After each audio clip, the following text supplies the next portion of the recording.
police officer tried to buy bootleg bathtub gin from a woman, and she gave it to him, and then he said, "Ha, gotcha." And then he took her to court, and then she's on the stand, and the cop's testifying, and the cop's like, "Yeah, she sold me this liquor." And she was like, "Is that actually liquor?" And then the judge had him taste if it was liquor, and it was actually her piss. What the fuck? Yeah.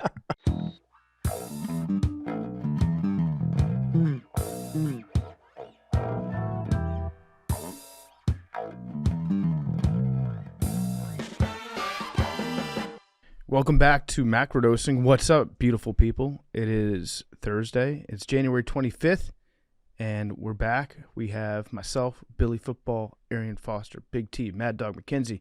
We're joined in studio by Liam, better known as No Context College Football. Liam's new employee here at Barstool, and he's a very unique person, and he is maybe the best sports mind on the entire planet. You're up there. Could be up there. Yeah. The best ever, though, is tough. Okay. The best out there right now is tough.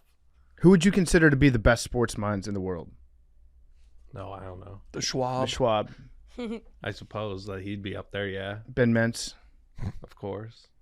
Brandon Walker, college football, #1. Oh, that's right. I forgot about Brandon Walker. Yeah, he is #1. You are also currently a free agent in the Dozen Trivia League. A very in-demand free. The most coveted I think there's ever been. This is like when like Yu Darvish or Shohei Ohtani decides that they're going to try to play American ball, and now everyone's recruiting this guy. It's like listen, all the numbers. It seems like a can't-miss prospect right now. So are you being taken out to dinners? Are you being wined and dined? No, not yet. The hope is that I don't end up being like a very average player that comes over from Korea or Japan and end up like I don't know, a Kosuke Fukudome. Yes, exactly. I can't. If I bomb like that, that'd be a catastrophe. Do you have like a gyro ball that you throw, a pitch that nobody else knows the secrets to? I think I have a niche category that nobody would really expect, but I don't know if I want to float that out there. What is? Oh, okay. I mean, we'll bleep it. Tell me. I just don't think it's people something. At this rate, the Dozen's not going to exist in another month anyway. I'll have to Who take cares? my channels to the Portnoy's league. Yeah. It's just. Oh, okay. I just don't think people would expect that. Yeah, bleep that out, please. Yeah, you gotta keep that low key. You can't Yeah. have people studying that and ruining my 2 points. So yeah, Liam is a very interesting dude. We like to do the name guys, and we play that game quite a bit on the show, and then we like to talk about additional fun facts about those guys. You're the ultimate guy knower. I think you might know more men than anybody else on the planet. Thank you. Yeah. I think you know like 90% of men that play professional sports. So, Arian, name any athlete, and then Liam's going to tell you where they went to college. Okay, I like this game. He had to have played professional ball or just I'd say like what's your wheelhouse? A current professional athlete? I prefer current or a few years ago at least, because I was only born in 98. So, you know, there's a lot of time I did miss. Okay. Let's go to Brickashaw Ferguson. I was thinking about the Brickshaw Ferguson last night. I was just thinking about his days with the Jets and everything, and I really liked the Brickshaw. I wanted the Brickshaw jersey when I was a kid. Okay, Didn't we get know you one. know that one. But I didn't think of where he went to college. I think it's Alabama, but I could be wrong on that. No, It's not? I don't remember. Is it? I actually don't know. I think it's Virginia. I actually don't know. I was like, I want to say it's Virginia. I think so. I yeah. have the answer. What is it? I was thinking Miami. Oh, he went to Yeah. Virginia. Yeah, All Virginia. right, yeah. Shout out to me. I should have All looked right. him up on Wikipedia Damn. last night. Yeah. Wow, that's bad start for Liam. Bad start. It's my fault. I oversold him. I'm going to get 0 right.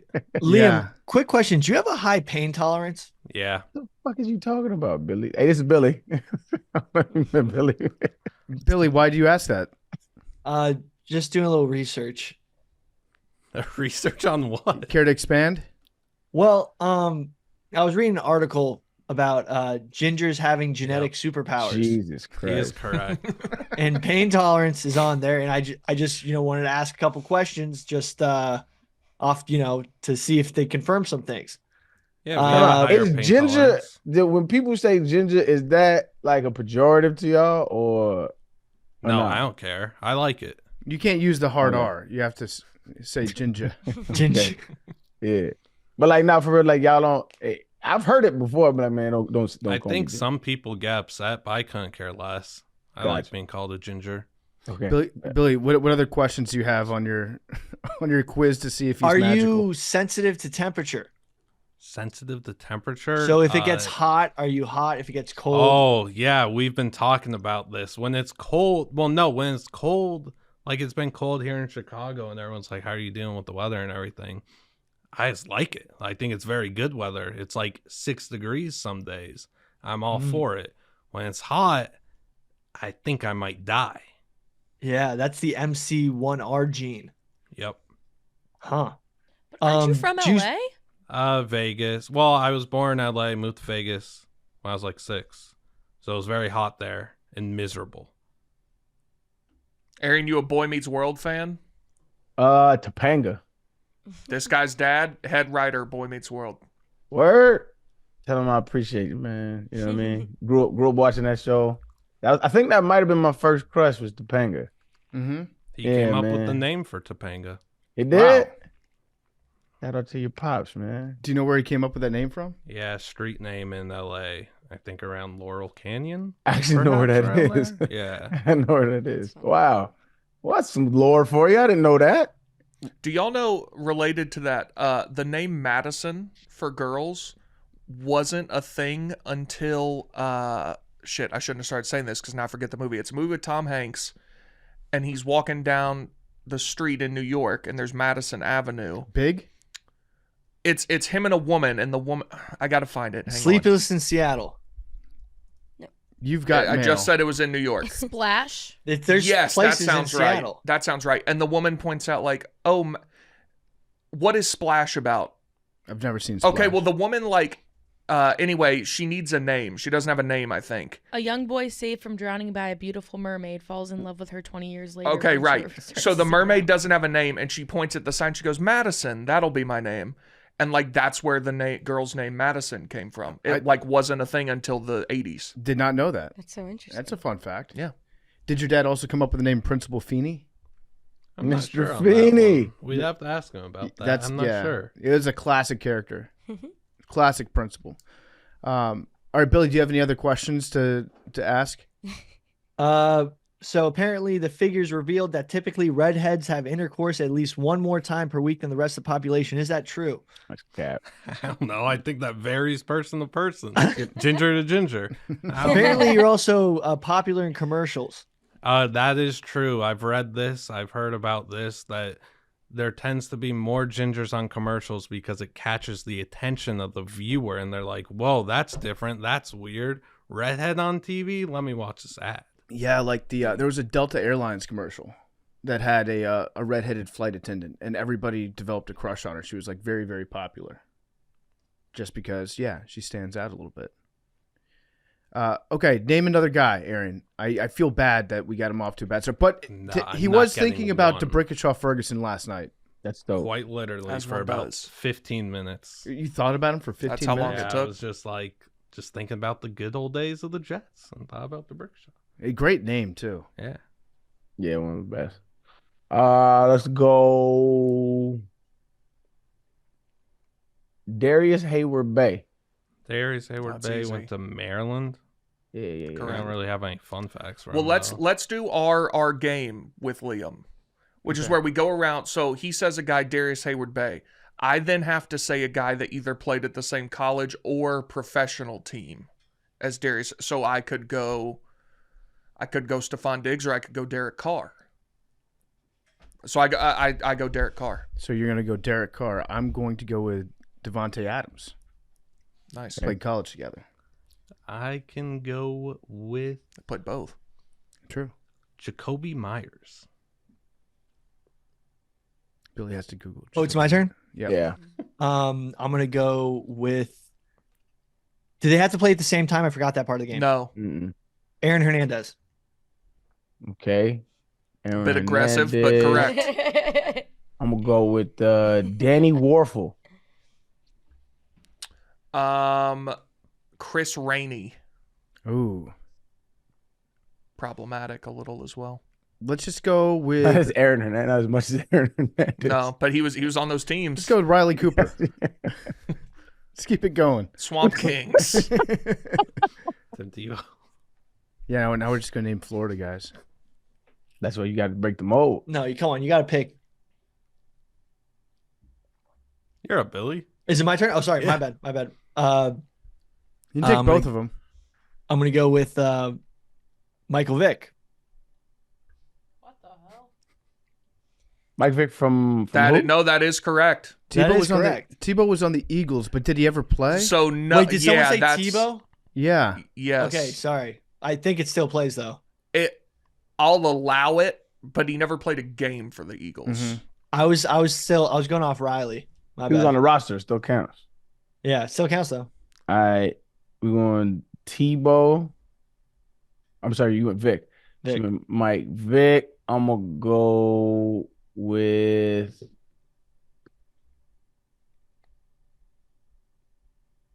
I don't know if I might miss missing Mississippi State.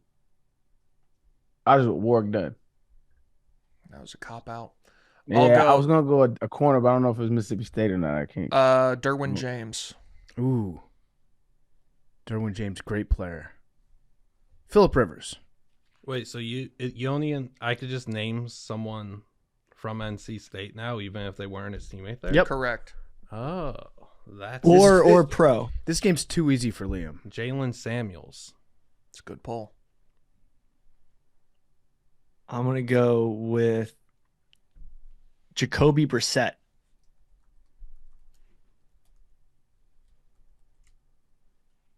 I can like picture the jersey, but I don't remember who that is. Though Jacoby Brissett, is it a quarterback?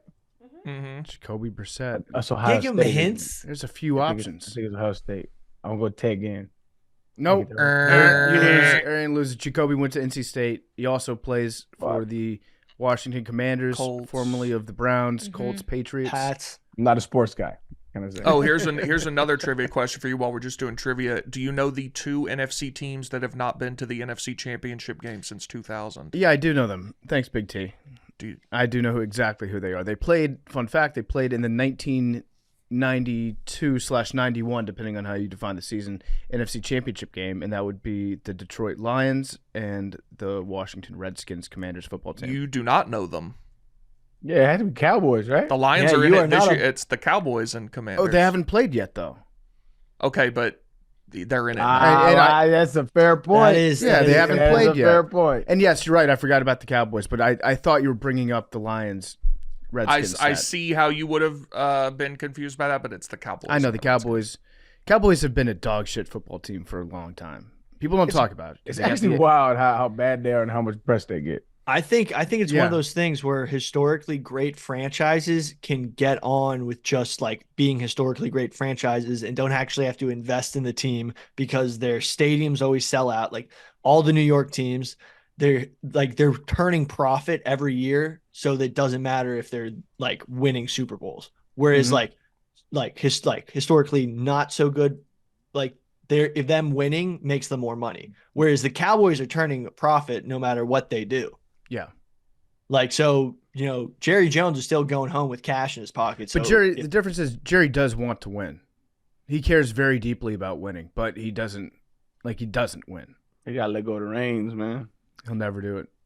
Never do it. He'll do it soon. That boy clock ticking. Yeah, Father Time, undefeated. Father Time. That's a guy that just he has not let success go to his head. He Father just Time? keeps rolling. Yeah, Real lunch pail guy. brings his hard hat every day. So Liam, does time end under the space time continuum. yeah? We don't know. So will time run out? We don't know. Okay, but is there a I mean, theoretical end? It's plausible. I actually haven't pondered that question. Does time? I think. I guess the best I've heard of is like there'll be sooner or later there'll be all the stars that we see. The universe will be expanding in between it, so fast that the light can't catch up, and we'll be like on an island. Be like I don't- tree I don't- falling in the forest with light. No, Like if a star burns and no one's there to see the light, is it actually happening? well, no. Well, no, it'll be happening, but we won't be able to witness it, like because the universe is expanding so fast that it's expanding faster than light can travel. So that's the only way we can see events is by the light hitting our eyes. So we won't. It'll happen though, but I don't know if that is the end of time though. I haven't looked at that. That's an interesting question. I think space might give time a run for its money one day. Father Time might, Well, they're the same thing. That's what Einstein proved. Well, it's kind of like the Ravens and the Steelers. yeah, Big no love lost. Big rivalry between the two throughout the record books, but also they're kind of the same thing. You know, like the Steelers and the Ravens, with the exception until Lamar came around, the Steelers and the Ravens were basically the same type of football team, but they just hated the other team so much, not realizing that they were built and constructed almost identically to how they were. Big Ben, Joe Flacco, kind of the same. Yeah. Hey, Liam, I got a few questions for you. I just want to know more about you because you're a new employee here, and you've got a fascinating way of thinking and approaching the world. Tell me about your history. Where do you come from? So you were raised in Vegas? Yep. Okay. And then did you move from Vegas to Chicago, or was there any stops in between? I moved from Vegas I lived in Vegas from the time I was like about 5, 6 until there were a few stops in LA where I kind of went back and forth because my dad was living there working. I moved to Chicago in the middle of December. Okay. For this. So pretty recently. Yeah, it's very recently. So growing up, what were your interests? What kind of stuff were you into? Were you a sports guy? Were you into cartoons? What was your main areas of interest? I mean, yeah, always sports. Got into rooting for the Jets before eventually just kind of stopping with that. My dad, his side of the family, a lot of New York Giant fans. They're watching a Giants-Jets game. I'm there, and little kids started rooting for the green team. What a mistake. What a mistake. That's one I've got to... I really regret that. That brought me a lot of pain in those childhood years of rooting for the New York football Jets. Shout out Tony Richardson for that draft mispronunciation of spelling Jets. Yeah. When they picked our Darius Stort. So you had like a sliding doors moment where you could have been a Giants fan, but I'm just going to tell you, Giants, it wouldn't be that much, but you would have had a couple Super Bowls, which are nice. Giants fans are so weird because they do have kind of a right to claim most miserable franchise because they've been so bad so consistently, and then they've got those little dots that pop up where they're dominant for 4 months for 2 months at a time. Yeah, so that you've got the championships, which is awesome, but then you just have to deal with absolute shit for every other year that you're not winning a Super Bowl. Which is completely fine. I would do that 100%. That'd be a great life to live as a sports fan. Yeah, count the rings. And especially you beat Tom Brady twice in the Super Bowl. I would eat shit. I would go 0-16, 0-17 if I could claim those 2 titles. So you could have been a Giants fan. You chose Jets. But yeah, growing up, what were you into? Did you play sports? Yeah, I played baseball. Played a little basketball, wasn't very good. Could not shoot at all, which you guys have kind of seen here on our basketball court. Was pretty good at passing. Didn't amount to anything, though. I'm not in the pros. Didn't get a scholarship offer for basketball. Probably a good decision on evaluator's behalf. So, I played baseball for a while. I broke my arm 3 times, though, so kind of got worse. Same arm? Yeah, same exact spot, same thing. Every single time. How'd that happen? I had a non-cancerous tumor that was right near the growth plate.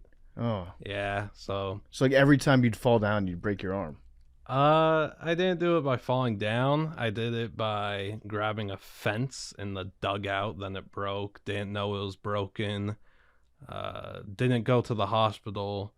Slept. Then my parents said, all right, you're going to have to go to the hospital. So we went the next day. That's that ginger high pain tolerance. Exactly.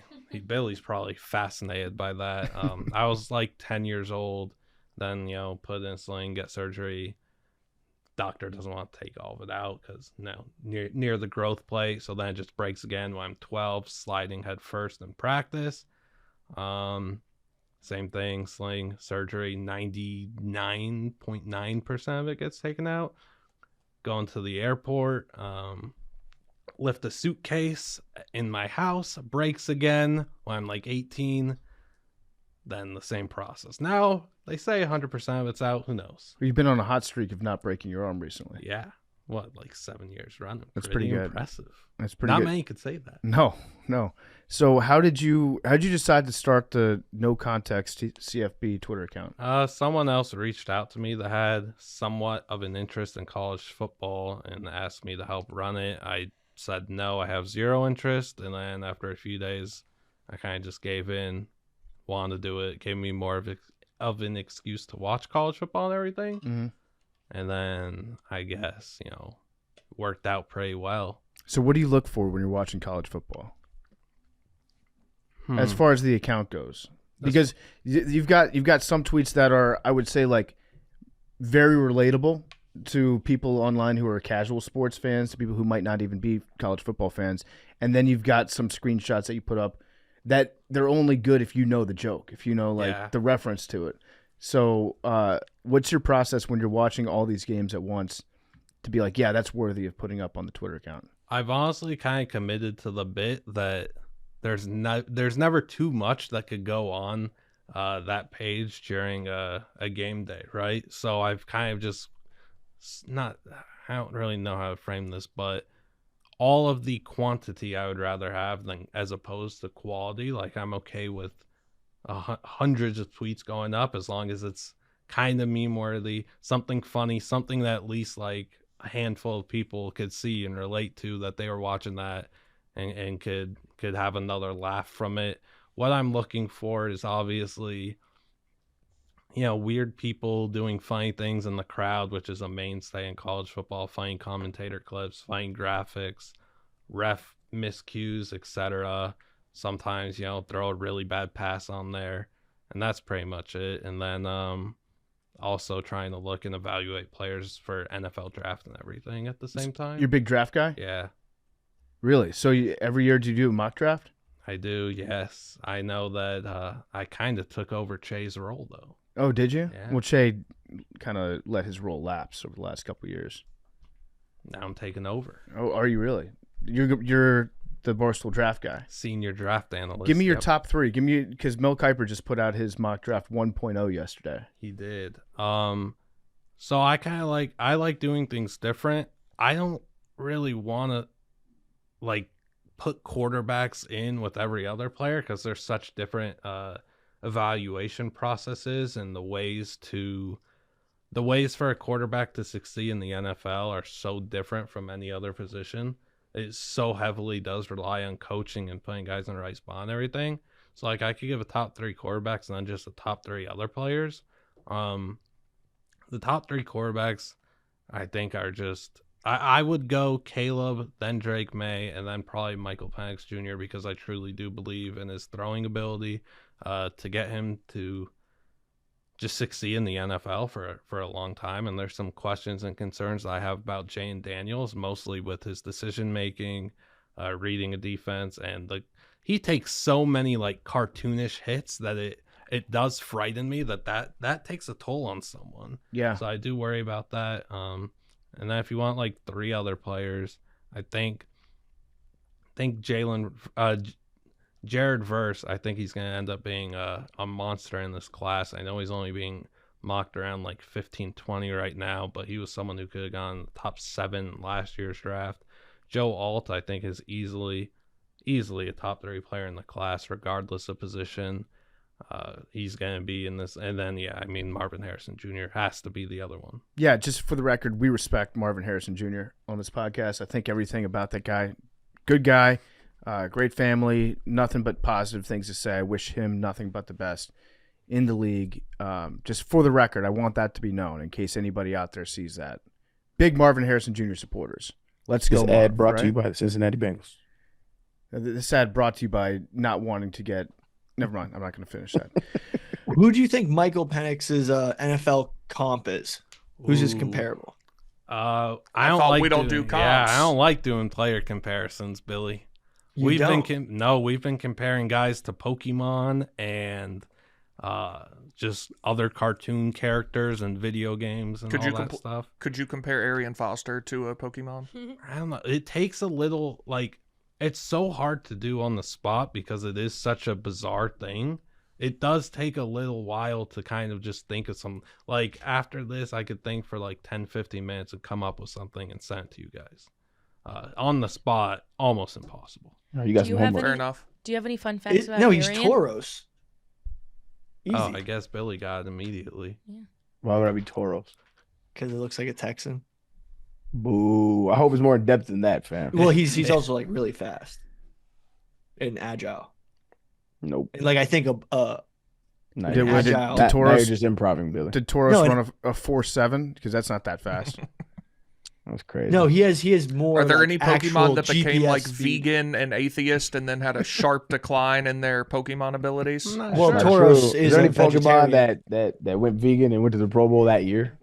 He played all 16 games. Is there any Pokemon like that? Man, I'll think of one. That's not a real in-depth. question, man. I was just No, I know. I think of one that's in depth though, instead of just Billy saying what looks like a Texan. But also it fits. It's a vegetarian. So like what I'm looking for is like I compared Connor Stallions to Far-Fetched, and you know the stuff there being the stock that he holds is just the Michigan Manifesto. Then Far-Fetched also has keen eye ability, which opponents can't lower his accuracy. Connor Stallions knew everything that was going to happen. An opponent could never lower his accuracy. And inner focus ability could never flinch, never gonna snitch or anything. Connor Stallions is always true to his word. Say what you want about Connor Stallions, but anybody could have done what he did in terms of like the nuts and bolts of it, like filming shit. Any team can do that. But he was really fucking good at breaking it down. Like he knew exactly what to look for. He knew how to. He's a mastermind. Yes, he transformed that into useful information and actionable items that you could put forward. Dude's a genius.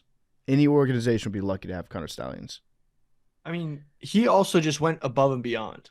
Like no other assistant is going to make sure that he has friends going to rival games and filming. Like that is above and beyond. Mm-hmm. He's probably the best fan of all time. Yeah. He did this all because he just liked Michigan. He's the best fan. Yeah, I think you're probably right. Who else would be up there in terms of like the greatest fans ever?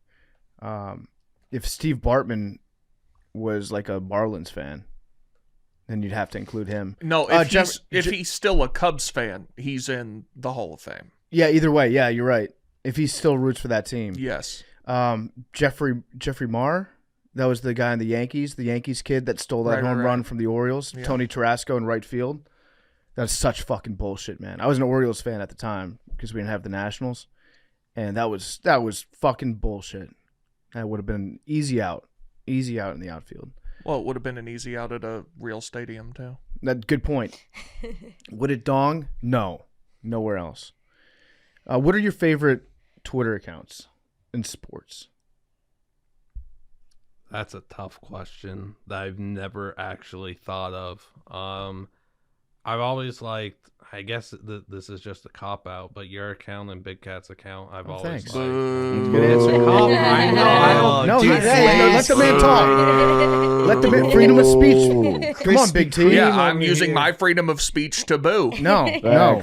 You're trying to silence dissenting opinions. Well, no, I'm expressing my dislike. Big Cats are my favorite.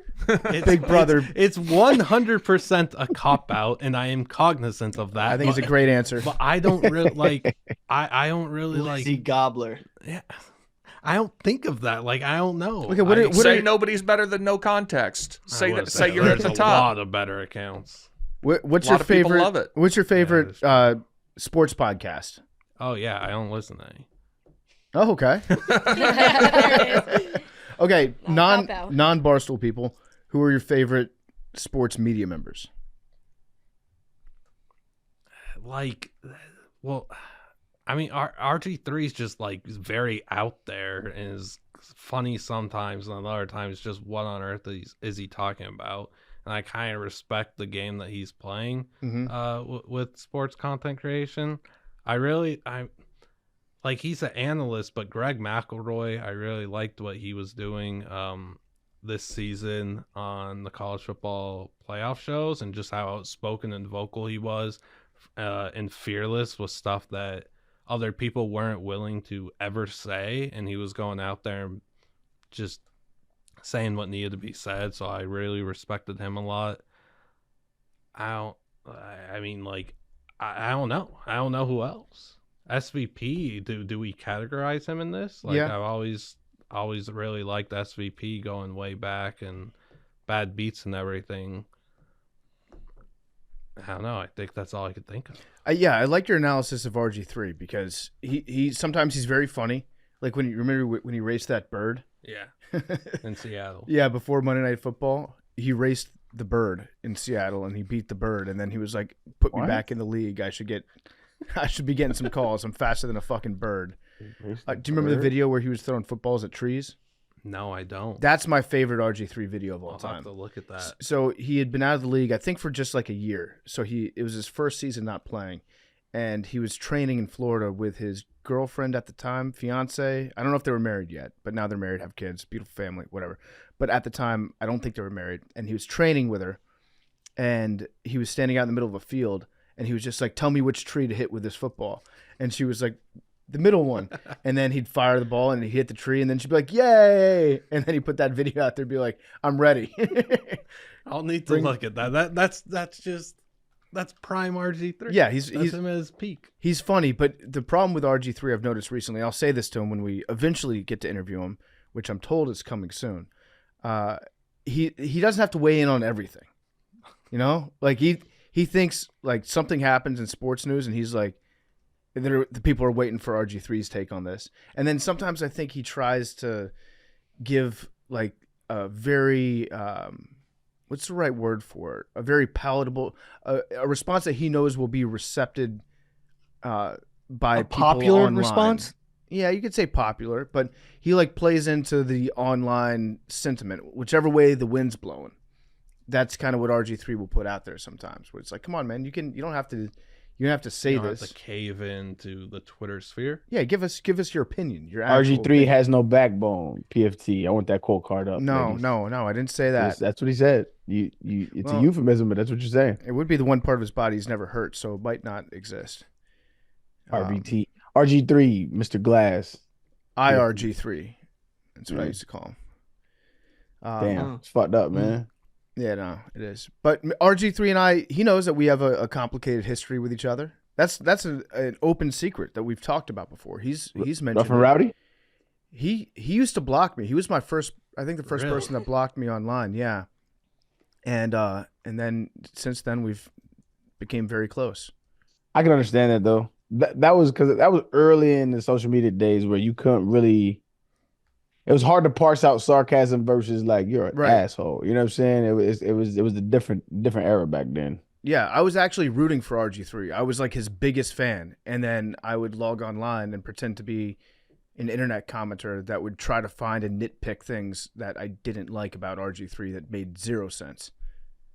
Like he came out with his own logo one time. I remember when he dropped the RG3 logo. I actually liked that logo. It wasn't bad. And then I wrote a blog being like, you know who else had their own logo? Hitler. And I just compared him to Hitler. I think I did a Photoshop of him with a tiny little mustache on. He stole that from like the ancient Chinese, though. Did he? Yeah, the swastika was like an old ancient Chinese Hitler, thing. not RG3. Correct. Yeah, they didn't have the RG3 Adidas logo. There are a lot of swastikas around the world. It was Hindu. It was Indian, I believe. I heard it was that. Yeah. I think it was Sanskrit or something. I don't know. I'm probably butchering that. It's been used by a lot of cultures. There's ones in Uganda too. Really? Yeah, it's in the video. Okay. When's the video coming out? Coming out soon. Actually, there's a live stream yesterday night from when you're listening to this where Donnie and I are going to break down some of the times of releases of it. So it's good stuff to come. We get into a terrorist threat type situation from the U.S. Embassy. And that is when we encounter all the SWAT stickers and we try to figure out if it's terrorist related or not. But it's going to be some great videos. I like that sentence you said at the start of that, which is, it's going to come out yesterday. Yes. Time's not real. Billy just defeated Father Time. I did. Boom. That was the 1-2. All right, so Liam, we're gonna let you go in a second. We appreciate you stopping by. Just tell us who are your favorite. Like, everyone has athletes that they love that nobody else really cares about. People that they get fixated on for whatever reason. Liam guys. Yeah, who are the biggest Liam guys out there in the NFL right now? Anything. Yeah. So this is another thing that I've talked about with people here. Sometimes guys become too good and they graduate the Liam guy kind of like certificate that I give them. So they they're kind of out there in the world now and everyone loves them. So like a guy like Kean Mitchell I was really high on. I would have spent a third round pick on him. He was a major Liam guy. I don't like, he's kind of too mainstream for that now. I think a super Liam guy is Nathan Rourke from the University of Ohio. His brother played at Ohio, just transferred to Indiana. Curtis, he's a very good player that's going to get NFL looks as well. But Nathan Rourke, I have been begging to get at least one NFL snap that's not in the preseason. Mm-hmm. And he can't get it, and he deserves it. He's a guy that absolutely killed it in his CFL stint with the BC Lions. Just so many throws that this kid makes are NFL caliber, and he deserves his chance to get into the league in the regular season and showcase that. Some say he had the play of the season this year, back in the preseason against the Cowboys when he was on the Jaguars.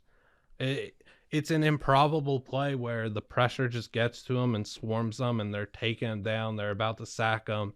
And as he's like getting twisted, he just fires the ball to the end zone. I forget who caught it, completed the pass, touchdown. It was a truly amazing play. It just stinks that it was preseason and nobody cares about it. And the Jaguars clearly didn't care about it either because kept putting him on the practice squad and everything. Patriots end up poaching him. Not sure what's to come for his future, but big fan of Nathan Rourke. I just wanted to get an opportunity. Okay, and we were talking about this on Tuesday's show. What's one thing in football that you think a smart coach should see, identify, and exploit as like the next wrinkle, either in offensive or defensive football? For example, like the downfield lateral, things like that. Yeah, that needs to be utilized way more. And we kind of saw it on Sunday. I forget who. Josh Allen. Yes. So we kind of saw that. That's just kind of an extended option look that really it can exploit a defense. UCLA would use it with Brett Hundley a few times. And then UNLV has used that this last season under Brennan Marion, who's one of the bright young offensive minds in our sport and needs either an NFL OC job or a Power 5 or Group of 5 head coaching job soon, or Power 5 OC. I don't know. He just needs he needs a really good job that he's deserved. I've talked about this before, though. The tush push. Yeah. Oh, I could win a game in college football or the NFL with an offense that is completely designed around the tush push and some concepts working off of it. Isn't that just the military academies? Essentially, you're just creating a tush push offense with it basically becomes an option attack, yeah. But the majority of it is building an offensive line that can sustain, and you'll have to rotate guys in and out because of the extent of the hits that they're taking play after play. Like, you're thinking every tush push we could get 4 or 5 yards, right? That's going to be easy first downs after first downs after first downs. What the defense won't expect is when there's a play out of a tush push set where we're throwing the ball deep and we just faked. We on 3rd and 1, or 3rd and 2, we just faked the tush push. Quarterback drops back. He's now pitching the ball to a receiver who's throwing it downfield. Nobody's ready for that. Is the receiver in line? Yeah, I have a play that I drew up that I sent to Che the other day. This would be something That would have been great in Uganda. Not like you would have used it though, Billy. Yeah. No, we were doing a lot of tush push, and I was thinking about putting it in, but there was just too much to do, too little time. It's like if you can find, I think the best way this works is if you get like a 6'5", 6'6", just physical quarterback, and then have a backup that's just much better at throwing the football. You'll need the offensive lineman. You're gonna need a lot of receivers. Not really a worry at all. And then you could just put so much money into fielding a really good defense. It can work. It really could work. Just will take some time and more thinking and evaluating of everything. I think it could work though. I know I'm kind of weird for thinking that, but the tush push offense can figure it out. Liam, what do you think about Arian Foster's career? I thought it was really good. I remember having him in fantasy football a few times, and doing pretty well because of that. I don't really have too much insight though. I don't know. I just remember gang in fantasy football, being very happy about that. Seeing him thrive for a bit, and then yeah, now he's here. Now I'm here. Who was the tailback that succeeded Arian in Houston? I believe he may have gone to a Pro Bowl, though I'm not positive about that. He did go to a Pro Bowl. Is it like a random guy, or is it like It's not a household name, no. the first name that came to mind was Lamar Miller, but I could just be No, completely different wrong. guy. Yeah, Was it completely wrong. Forchett? No, it was Lamar Miller. It was Lamar. Oh, I was thinking Alfred Blue. Alfred No. Blue He was there while I was there. Where'd Alfred Blue go to school? You should know that Is one. it LSU? Yeah. Okay. The Brock Wright one the other day was so annoying. Yeah. Because in my mind, all I could think was Notre Dame. Did you play at Sunbelt? Nope. Notre Dame. Did you play in Conference USA? Nope. Then I said I genuinely have no idea, and all I could think of was Notre Dame, and that's where he went. He was there 14 to 18. So wasn't 14 your last year? No, 15? I played 15. So yeah, But in Houston. yeah. No, 16 was my last year in the NFL. Right. And that was Miami. Yeah. Okay. Ryan Moats. I'm aware of the name, but Damn. nothing else. I actually played with him. I don't even know where he went to college, Ryan. I don't know anything else about him. I'm just aware of the name. Did he go to Arkansas? No, he didn't. I might be before. Did he get Before- drafted? Where did he get drafted? Was it Philly? I don't remember. Yes, that's correct. He went to. Did you know the answer to this question, or you just asked it? I did not. I thought I knew the answer, but I was wrong. He went to Louisiana Tech, it appears. Okay. Mark Schlereth. I know he has his own salsa. It's pretty yeah, good. It's Green not bad. chili. Green chili, yeah. Did he go to Hofstra? Nope. Where did he go? There's a big debate, because he's from, he sold it in Denver in the Colorado area. So there's a big debate. Like people in New Mexico will be like, Hatch green chili come from here. And some people in Colorado feel like it comes from there. So I there's a remember debate. seeing that. I think they just they import it in Colorado, right? I don't know. All I know is I feel like it tastes better in New Mexico, but I'm from there, so It is a great Right. regional dish. it's amazing, dog. It's nowhere. It's different. Like the food in New Mexico is so different because it's influenced by the Navajo, and so like the way that they make their food mixed with the Mexican cuisine, it's unreal, dog. I miss it so much. I'm going back to the balloon fiesta this year, which happens to be the biggest balloon fiesta in the world. It's fire. Stay off those balloons. No, I'm not. You got me fucked up. I'm gonna watch, but I ain't gonna get on one. Yeah. We should really read this book as a podcast. We try that. We don't want to read it this podcast. Yeah. Empire of the Summer Moon is what I'm Billy down. said I now. tried to read the Bible, but everybody just that feels. Yeah, but this one I heard is really good. All right, we'll put I that on the remember it. list. Bible ain't really good, Billy. Grandma. will No, be I mean ashamed. honestly, I think it's Grandma mad as hell. Billy, something's wrong with him. He's wearing his Biden hat. He's not reading his Bible. Wait, finish that sentence. What were you going to say, Billy? It's what? I think, I don't think it's the best prose of all time. I think that's pretty agreeable. Prose? It's not well written. Yeah, it's translated from I don't think it's that palatable as a text and easy to read. I don't think that is very up for debate. As a book. I don't agree with that at all. Okay, you think It's that a lot of great. It's very the easy to messaging read. is different. If you want to argue the messaging, I agree with you on that. But as a writing, it is not that palatable. Well, it's individual writings. Yes, I know. So each one of those is, it's pretty easy. Look, you know how you put a picture and throughout the years it gets compressed, it degrades, the file degrades over time out of all the different usages. That's the Bible. It's been translated so many times. The original stories have probably been very inaccurate, but I don't it's that's the most fact. It's the most translated work in history. King James took a whole revision to it. I don't think the messaging, I agree, but I don't think as a book writing it is, as easy to digest as other modern writings. I think that is totally objectively right. We're about due to have a new translation. I would like to read Billy's translation. Yeah. Can you do that, Billy? That's going to take a long time. Can you? No, I just translate. Thomas Jefferson did it. Yeah, he did. Yeah, honestly, I'll read that. Do the translation of just the first book, first chapter of the Bible. Okay. Can you do that? That's your homework for next. Okay. Have that next Monday. That'll be on next Tuesday's Nanodosing. Genesis 1:1. The Billy Football Edition. Yes. In the beginning, dude said there was light. Yeah. The Billy Bull. In studio too. Right. Yep. Oh yeah. All right, Liam. Well, thank you for stopping by, man.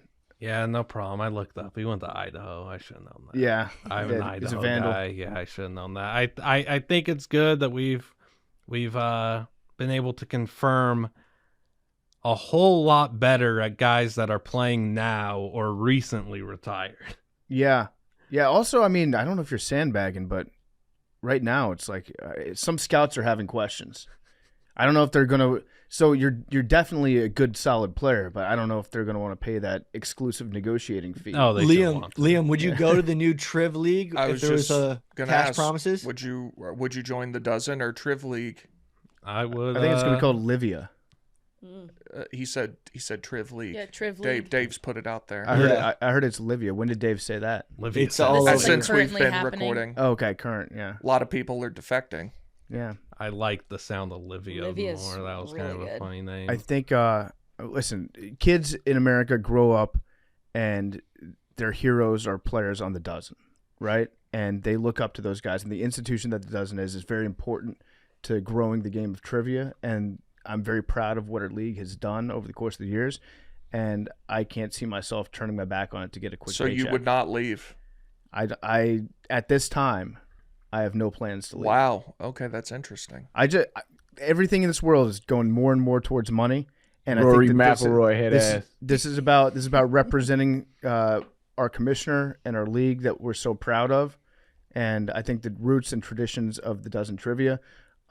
It's not something that I can see myself walking away from just because. What if this new league's going to fly on a private jet? So you're going to win Bill Russell rings when there's 3 teams trivia, but and then claim that you've won 6 straight titles. They're saying trivia, but louder for the new TRIV League, right? And I don't. Hey, they want to throw me a couple stacks. They want to throw me a couple stacks to move them out of there, dog. Arian, I have sent a text to the boss man saying we are interested in being a charter member. I also tweeted and I said, Team Macrodosing is willing to talk if the music category is more diverse than the Dozens. That's facts. You know what I'm saying? That's Per facts. Arian Foster. If you guys, guys, we got one rap song in the year I've been in the Dozen, dog. Oh, so you want to go to the woke trivia league? I'm woke as fuck. Hey, I'm about as left as it gets, dog. Hi, Rumble.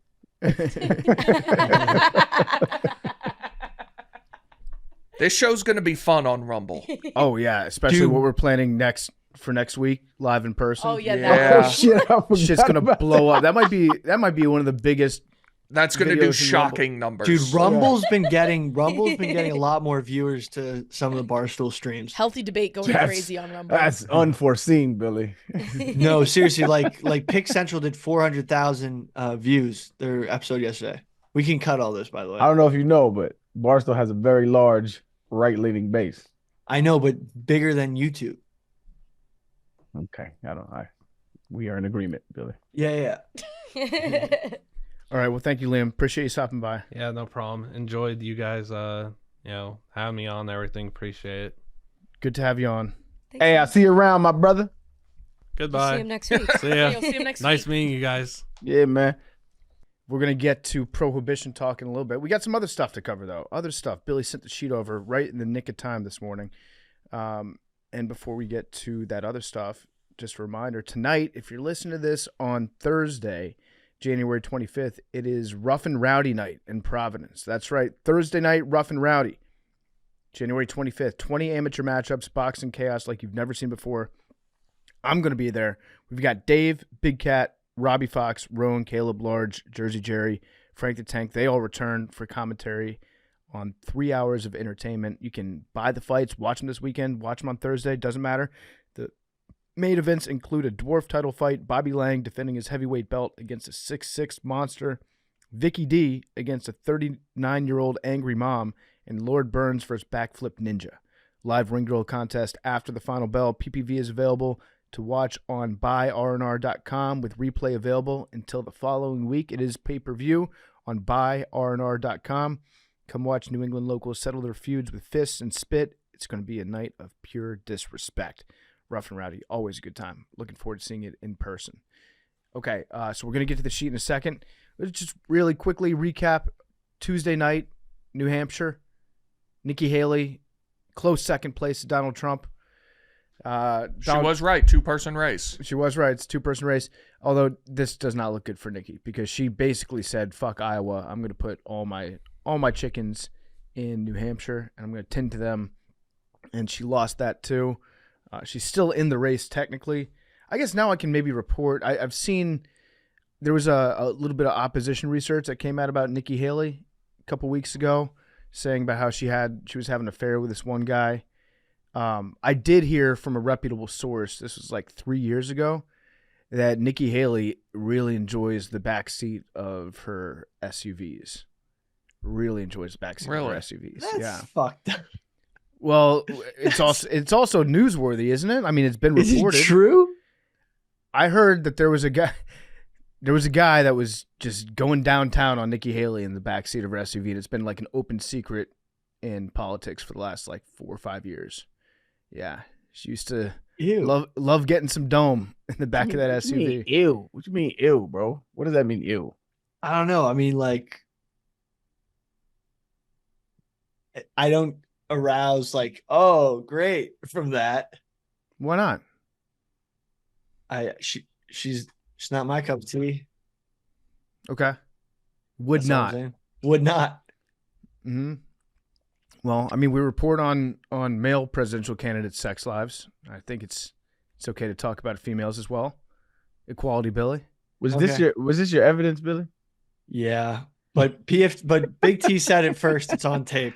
I would like to see that tape as well. I will take I'll take the Biden hat bet. So for context, Billy said 70% of Nikki Haley's votes were Democrats. And I believe I said, yeah, I'm sure most of her voters were Democrats. And then Billy came up with this 70% figure. No, the 70%. And said that I said it. I heard you say Billy said 70%. That's why I said, do you have any evidence for that claim? No, I said it after he said the How much money do you want to bet? Tell me right now. Okay with this. Oh, y'all just bet another hat thing. That's cool. No hats. How much money you want to bet? Bread. You talking about that bread? I'll wear a Nikki Haley for her president hat. No, how much money you want to bet? Another month. I'll do the hat bet with you.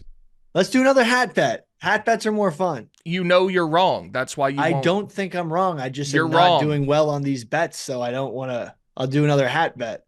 That should probably tell you something.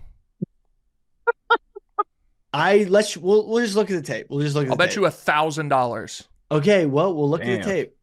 So Billy's evidence for 70% of Nikki Haley's Oh no, there's multiple votes were Democrats.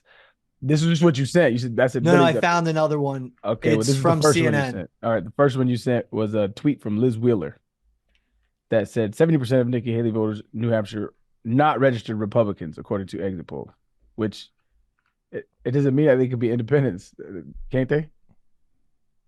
Yeah, but CNN reported that stat. Can you send that? I'm copying it. All right. The only thing I see is that 40,000 more people voted in this New Hampshire primary than 2016, a 15% increase in voter turnout, which would be the biggest ever for a New Hampshire primary.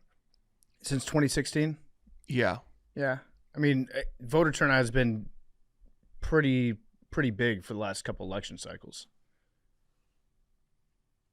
Because Donald Trump makes you feel a certain type of way about him, either one way or the other. Anyways, Nikki's a loser, and she's not going to win, and Donald Trump's going to be the nominee, and I think Nikki's going to get embarrassed in South Carolina, too, if she hangs on that long. Remember we talked about this. I said the Republican Party is Trump. Yeah. Yeah, MTG said the same thing yesterday. She was like, the entire party is fully aligned. If you're not, then we don't want you. Did you see Paul Ryan? I saw a clip of him. I don't know where he was being interviewed. It was like looked like an event that you could have gone to or whatever. And somebody asked him, why aren't you running for president? And he said, well, because I don't think Donald Trump is fit for office, so I couldn't win the Republican primary these days. Never minding the fact that he's just like, he's DeSantis. He's like weird and people didn't like him. He did run. Yeah. I remember you liking him. What changed your tone on DeSantis? Well, I loved him before I think he governs extremely well. He couldn't run a campaign. And he's like weird and people didn't like him. I would still, if he was president, I would be fine with that. Gotcha. I would like that. But Gotcha. I think he's not equipped to run a presidential campaign where you need to like relate to people and be entertaining and like not entertaining in the sense of Trump, but like engaging. I think you're right. I think that's where we are. You got to be. You need to be charismatic and like relatively normal. That's presenting. the euphemism for entertaining. I think you. I don't know if it was a Freudian slip, but I think that you hit the nail on the head. You got to be entertaining nowadays. Yes, but not in the sense of like you just need to be like Obama was entertaining in that he was like he was smooth and like cool. Like you need to have some of that to you. Charismatic. Got you. Okay. Yeah. And Speaking he's of a weirdo smooth, who can't smile or talk normally. Hey, real quick, I want to bring this up. I don't know if y'all heard about this. That what is her name? Fuck. Margot Robbie didn't receive an Oscar nomination.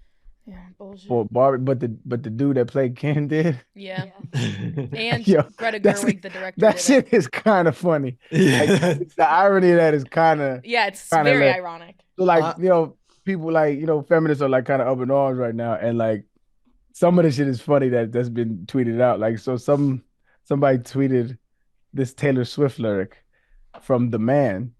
And the lyric goes, I'm so sick of running as fast as I can, wondering if I get there quicker if I was a man. And then put a picture next to that song's by a billionaire, by the way. Margot Robbie, right? Great song though. She has 6 houses. Hillary Clinton tweeted out, Greta and Margot, while it can sting to win the box office, but not take home the gold, your millions of fans love you. Oh, you're both gross. so much more than enough. Gross. I gotta say, Ken, it's unfair to Margot because Margot was very like, she was playing Barbie, and Barbie's pretty like, there's not much depth to Barbie because I think that's kind of the point. It's the titular role. Yeah, but Ken had a whole conniption where he like realized that I'm just Ken, and then he had his like he's got like man. Moco Billy. Bromo fascist at the end, and it was like, Man, whoa, I need that clip. That was character I development. need that clip. There's just not much depth to Barbie. I need that clip. There wasn't much depth to Barbie until she got she realized at the end. But like Ken was. Did you watch the movie? I watched the movie. I liked the movie. Can someone explain to me, because I was the controversy is that it's sexist that Margot Robbie wasn't nominated in a category that's exclusively female, so a different woman was nominated. I think the controversy is that she was not nominated while Ken was nominated. Yeah, that's more. Yeah, it's not that those are completely separate things. They're not nominated for the same award. No, but like if you look at it in the context of what the movie was about, I get the irony is glaring, and if you're invested in it emotionally, I can see how you can feel a certain way about it. But if you're not, like I am not myself, it's kind of comedy how that is. The irony. Ryan Gosling played the trials and tribulations of Ken. Like there was a lot there. He was spurned. Barbie was always playing with his heart. And then he found empowerment in the real world. And, I got to say, there was a little more character to that. You're a Kencel. You are a Ken. Billy is a Kencel. Billy is in his Mojo Dojo Casa house. Yeah, I'm in my Mojo Dojo Casa house. Yeah, dude. But that in itself, like Ken went from like the sub, like beta boy who's Barbie's second fiddle to like king of the Mojo Dojo Casa house. Like you can't not help but root for Ken in that movie. Did you watch the end though? You were rooting for Ken in that movie? Yeah. No, I wasn't. But at the end, Barbie. When you think about it, Barbie was really a story about Ken. It was. I would actually argue that this new movie, the story was about Ken. And that's not my fault for pointing that out. That's their fault for writing that. Holy shit. I have to say, hilarious. Ken had a greater character arc than Barbie. I could say you can make that point if that's what I'm saying. If that's your thing. He had a way bigger character arc than Barbie did. Don't let him cop out. That's not what he said. Well, I think he saved it at the end. I actually think Ken should have been paid more for the role than Barbie. You said what? Ken should have been paid more for the role than Barbie. I mean, I don't know. What did I say that wasn't true? Comedy, man, huh? What did I say that wasn't true? You're just basically you're excusing the fact. So like the people that are up, I am not up in arms about. I could not care less about who gets an Oscar. Who gives a fuck? It's a voting committee of 10. Who gives a shit what they think? But the irony of the movie is women's place in society and how it's always getting buried underneath men's accomplishments that are probably more subpar, right? That's what the movie's about. And then the awards for the movie go to a man. I have a take. I think they paid the whatever association does the voting to do this, and I think it's a marketing stunt to get the movie back in the consciousness. And Barbie 2's coming out summer 2024. Love that take. I'm with it. Surprise movie. With it. Yeah. I would argue, and they're going to announce it at the Oscars. I would argue that Ken fire actually. Ryan Gosling's going to win, and he's going to walk up there and say, "Did none of you watch the movie?" Yeah, and then they're going to announce Barbie 2. That would be. That's the only thing that could get ratings higher than the Will Smith slap. There will never be ratings higher than that. That is unreal. But that would be a brilliant marketing scheme, Big T. Holy shit. I'm woke. I'm onto them. Yeah. You guys remember there was like a week when people were upset about the Barbie movie because there was a map of China. Mm-hmm. Oh yeah. It has the nine dashes or whatever. Yeah. Oh no, it has Taiwan as China. Yeah, Taiwan and the South China Sea as part of China. That was a fun week. Well, if they didn't do that, their dolls wouldn't be made, probably. Speaking of China, let's talk about the new prohibition that's going on right now. Yeah. Zyn. Yeah, dude. All nicotine pouches. Senate Majority Leader Chuck Schumer has instructed, I guess he just put out a video saying we're going to look into it. We're going to look into tobacco pouches because people are getting hooked on it from a young age. They're saying they're marketing to children, kind of the same playbook that they did with tobacco. And I just think that there's some nerd that works in Chuck Schumer's office that has told him, hey, like too many kids are doing this. You need to take a close examination. It is tyranny. It's another step on the way to tyranny. I don't know. What is the problem with nicotine pouches? I don't see. I guess maybe there's no long-term health studies on them because we don't know what's going to happen to people that use Zyn and Lucy in 30 years. But well, to me, it seems like the healthiest replacement that you can have for smokers. I'll just say the bros are up in arms right now. If you're going to go after, like, you got to understand, like, from my young age and guys my age, you know, a certain party has been the only one who's been saying no more fun shit. So if they're looking for younger voters, like, who might be pushed to either side, the vast majority of 18 to 35-year-old young males who's in, you've automatically just pushed them opposite your viewpoints by doing something like that. Which party is stronger opposed to marijuana? It's a no-brainer. Yes, the Republican Party probably. Yes, so I don't understand that. Like, how can one party be like okay with legalizing marijuana and then be like fuck Zyn, and how can one party be like fuck marijuana? But I don't think that they've made a statement on Zyn. I think they haven't been the ones to say don't use it. Well, the de facto statement is Tucker Carlson being like the #1 Zyn guy in the world. Right. That's true. So maybe they're afraid to go against Tucker on that Right. one. Maybe he's planted his flag. But I would assume that a bunch of old, like really old conservative people might not be into Zyn because it makes you look like a pussy. You dip tobacco like a real man. I'm trying to figure out their reasoning because they're saying because I mean I just like lightly looked it up and there's really not a lot of evidence out about long-term effects of nicotine pouches, but it's a good deterrent for regular tobacco use, right? And so would that also include like gums and patches and stuff like that? If it wasn't for Zyn, I'd have a hole in my mouth. Yeah, that's just facts. Smoking cessation products, I think, would be okay, Arian. I think like if it's something that you're using to quit. But I know a lot of people that have used Zyn to quit dip, like actual real tobacco, or just used it as part of a way to quit vaping or to quit smoking cigarettes. See, this is my problem with the hypocrisy of our government. Is like they just pick and choose without any like real reasoning of what they want to ban. So it's like, this is why I'm for the legalization of drugs in general, because it's like, how can you have a product like nicotine pouches talking about banning it, but you got caffeine everywhere? Caffeine is worse, objectively worse than just nicotine. Yeah. Also, nicotine is the only thing that helps me focus. Like, this is going to impact the economy. Yo, you sound like a dope head right now. I ain't gonna No, lie. I'm just saying. You should look into that. Like, No. I want you to okay, Maddie, zoom in on his eyes when he's talking about some of this shit. Like he look like a dope. You remember the program?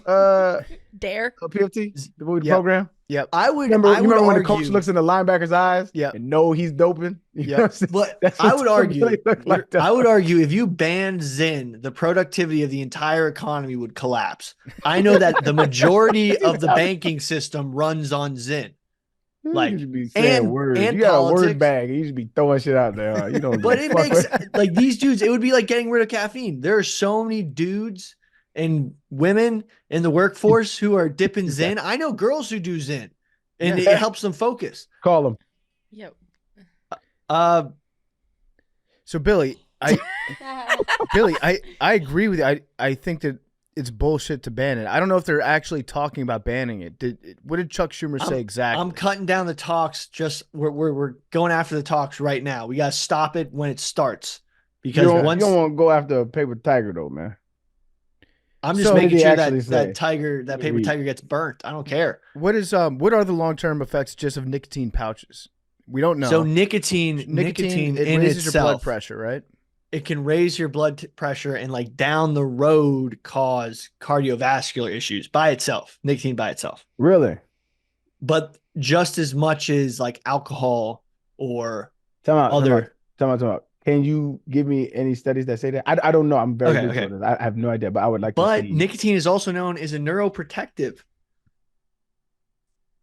I will say my grandfather smoked till he died, and he was pretty with it till he died.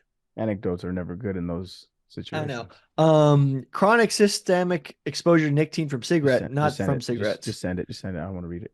Yeah. Nicotine is supposed to help cognitive function short term. All right, well, I'll look for it. I do think that it's bullshit. They have so much other stuff to worry about. Like, go after long cut. No, don't even do that. Well, if you're gonna now you're being inconsistent, Billy. Well, if they were gonna go after, don't go after my shit. Go after somebody else's. Exactly. Shit. Yeah, Which is why Billy is a libertarian. That is the basic fundamental belief system of a libertarian. Ban the shit that I don't like. No, I get that. I don't think you should go after anything. You should probably be dealing with, national security issues, dealing with balancing the budget every year so we're not in debt. Like, why are you giving a full statement on Zyn? It's just like, also, can we get some younger people in these positions who actually know the how press stuff conference works? And he got a pouch. I didn't see this. This is hilarious. Yeah, he's got the pouch out, and he did say the social media. He didn't have a reasoning for why he was looking into it. He's like, and then you've got it makes it appealing to kids, and then with the social media, it's promoted. He has no fucking idea what's going on. He did call it a pouch full of problems, which is kind of I like that. Kind of goes hard. Pouch there full was of a problems. New York Times article. So I had beef with this guy. You can steal that from my dry, empty lips. That's where you can take your Zyn from, Chuck Schumer. It's not happening. Yeah, so what I was talking about, so there was a guy, his name is Freezer Tarps. Real quick. So what he was saying was Chuck Schumer, he didn't call for a ban. He's basically saying, yo, this could be a potential problem. And he's called for the FDA to kind of investigate the effects of it and how it's marketed to kids. So he's not calling for a ban. He said, quote, it's a pouch packed with problems, high levels of nicotine. So today I'm delivering a warning to parents because these nicotine pouches seem to lock their sights on young kids, teenagers, and even lower, and then use the social media to hook them.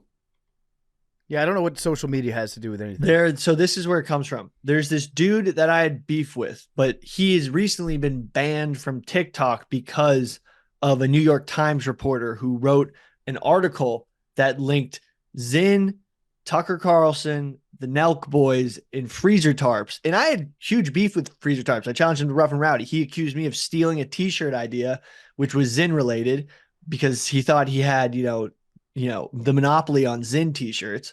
But now seeing that he is the target of a New York Times reporter reporting him to TikTok, saying that he, was working for, so she created a conspiracy theory that he was being paid by the tobacco companies to promote Zyn, which just wasn't true, and got him banned as an advertiser. Go to New York Times. It's an op-ed about the Nelk Boys, Zyn, and it's total BS. And he's been the target of a witch hunt because of this. The Nelk Boys interviewed Tucker Carlson. They thought it was funny that he packed Zyn because Tucker Carlson probably is just one of the first, open people his age about doing Zyn, and that was probably funny to them. So they did a Tucker Carlson t-shirt. Cause it's if you saw anybody doing Zyn outside of a 18 to 25-year-old demographic, you'd think it was funny if you were in the 18 to 25-year-old demographic. Baker Mayfield had Zyn in his pocket and everyone was like, that's hilarious. Daniel Jones was signing a Zyn tin and it just goes oh, yo, he's got the same habits as me. That's funny because he's an adult in a high position as quarterback of the Buccaneers or quarterback of the Giants or on a TV show. That's the joke. But this writer started to say that this was a whole big op by Big Tobacco and getting all their accounts banned because of a rumor that she created. I'm looking at the article right now. I'm trying to find where she accuses him of being paid. I wrote a blog that didn't get published about it. Yeah, that's why I'm looking at the actual article. No, but I have that exact place. So yeah, it is bullshit that I don't think that they should ban it, but I would like to know what's inside, like where it comes from, if there's any harmful materials in it. I'd probably want to know about that, right? It's a Swedish company. They have to, the Swedish FDA, quote unquote, and I've dipped some of like OGs in from Sweden, the snus. Like a lot of like Scandinavian hockey players use it a lot. And basically they are under a much more stringent health process in Sweden or whatever trade thing. So it's pretty pure synthetic nicotine and flavoring in the pouch from my research.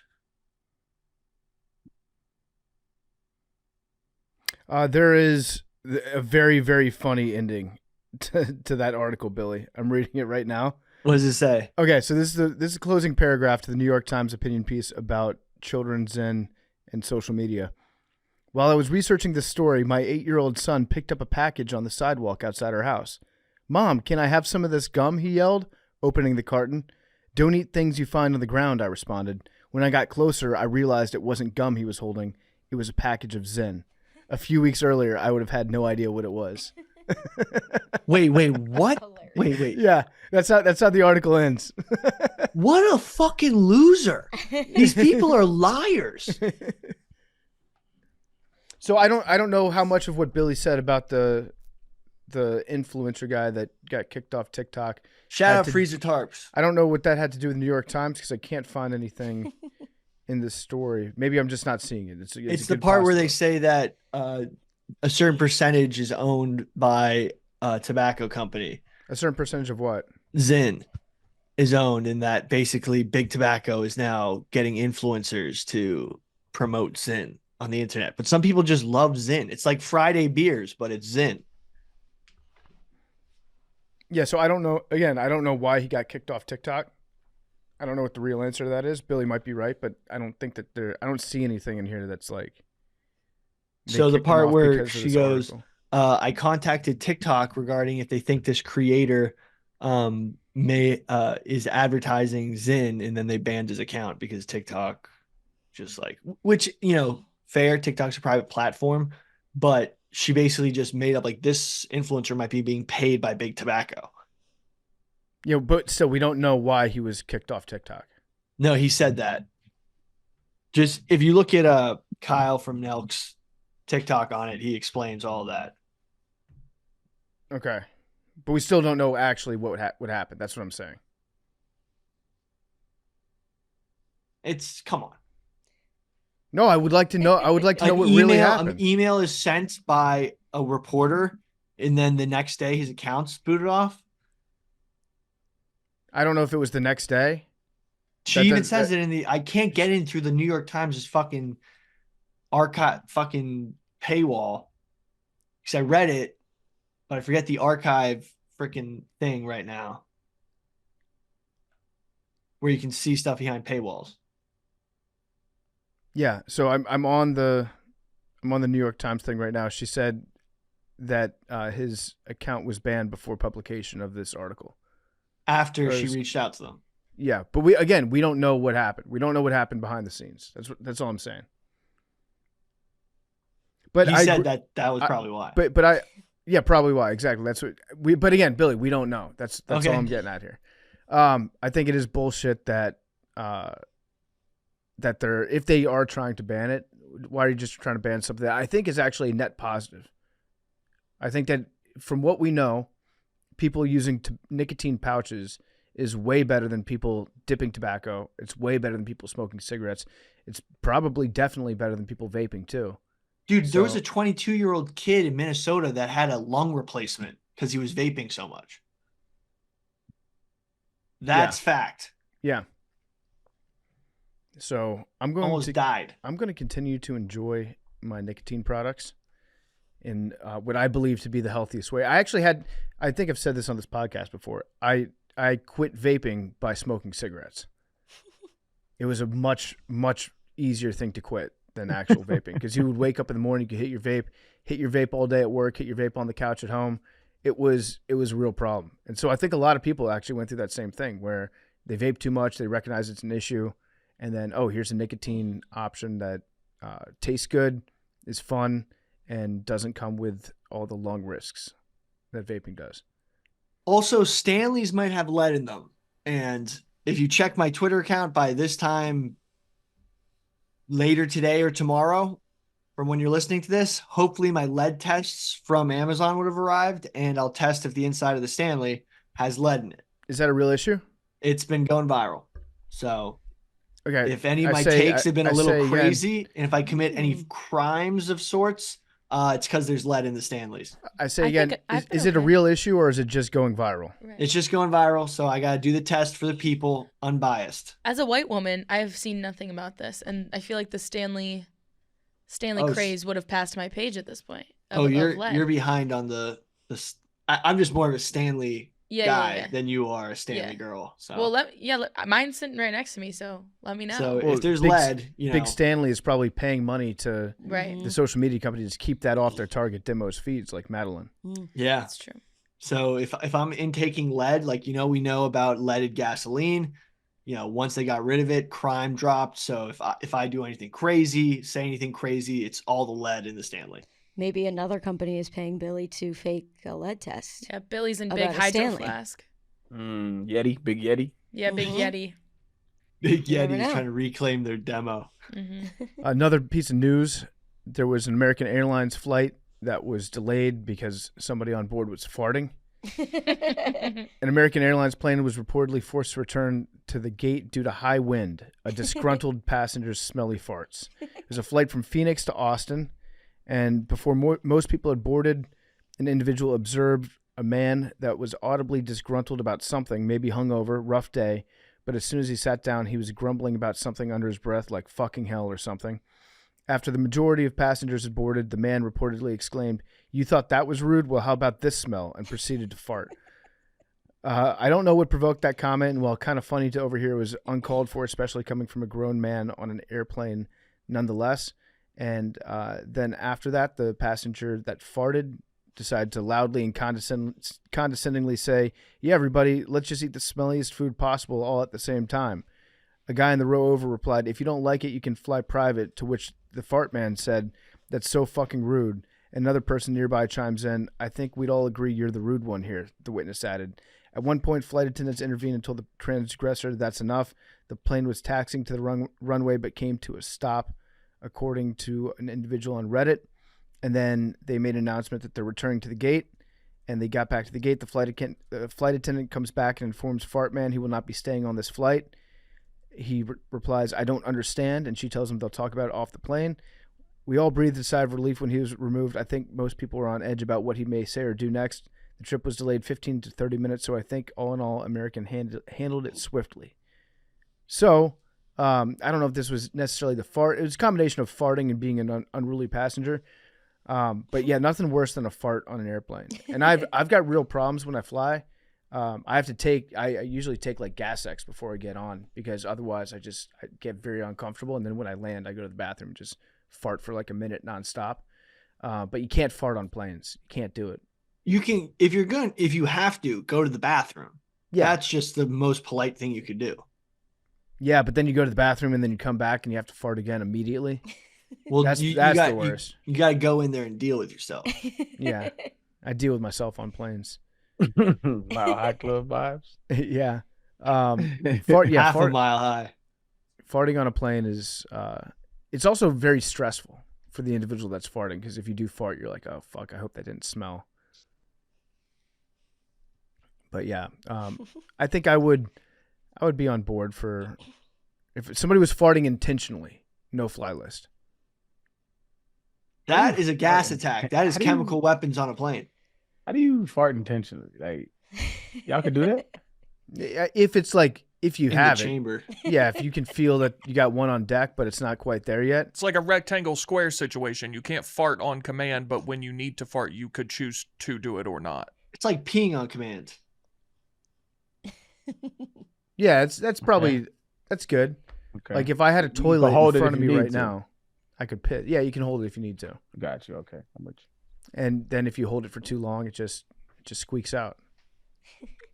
You can tell the difference also between an intentional fart and a fart that was like an accident, you know? Most ones that make noise are intentional, I would say. Yeah, I would agree with that. But sometimes you think it's not gonna, and then you start and you're like, oh no. The noisy ones tend to be the least impactful to those around you. You mean silent but deadly, right? Yeah, silent but deadly, I think is. I feel like that's a temperature thing too. Like if it feel hot, it's probably smell a little worse. I feel like the noisy ones have more air that doesn't like oxygen and non-noxious gases. We should look up the science behind that. That would be a good science experiment. There you go. I like that, Billy. Soon.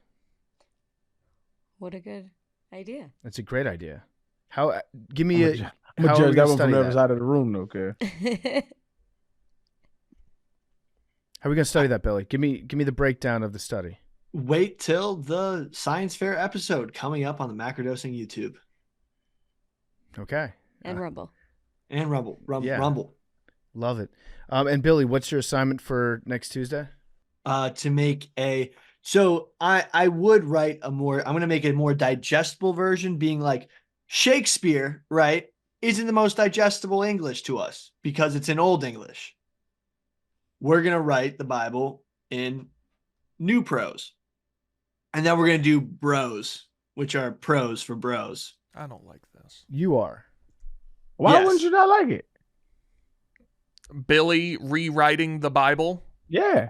Dude, why wouldn't I like that? So many other people did it throughout history. Why am I not allowed to? Like I feel like it's a little elitist to you, man. Like if Billy is a believer, I assume Billy's a believer, right? I don't know his theological beliefs, but his version of what happened in his head and how he digests it is just as valid as yours or the Old English Bible. Like, is not Jesus for everybody, even the bros?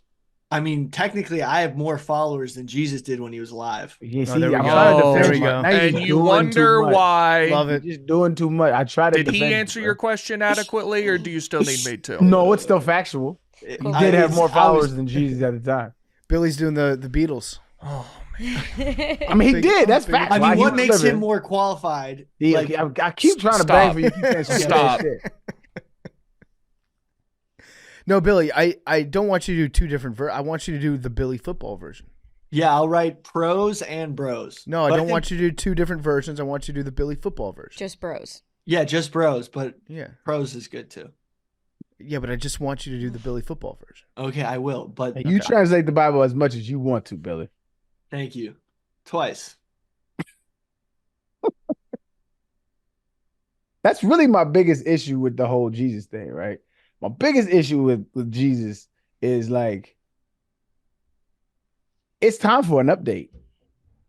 You know what I'm saying? Like, a lot has happened since 2000 plus years, man. Like, let's send an update, whatever it like, but not like you'll know it when you see it update. I want to like bring it down. Let's see let somebody else talk to it, burning. You know what I'm saying? Like, let's bring the shit down. Let's talk. What's happening? Like apply the 10 commandments to this world and the internet. Like, it's time for an update. We have a lot of industrial revolution happened.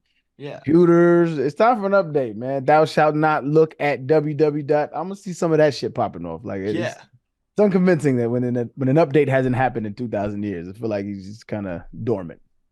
Do not do things in the dark that shall be cast into the light. Everything in incognito mode will be cast to the light. Like, these things need to be done. You want an update too?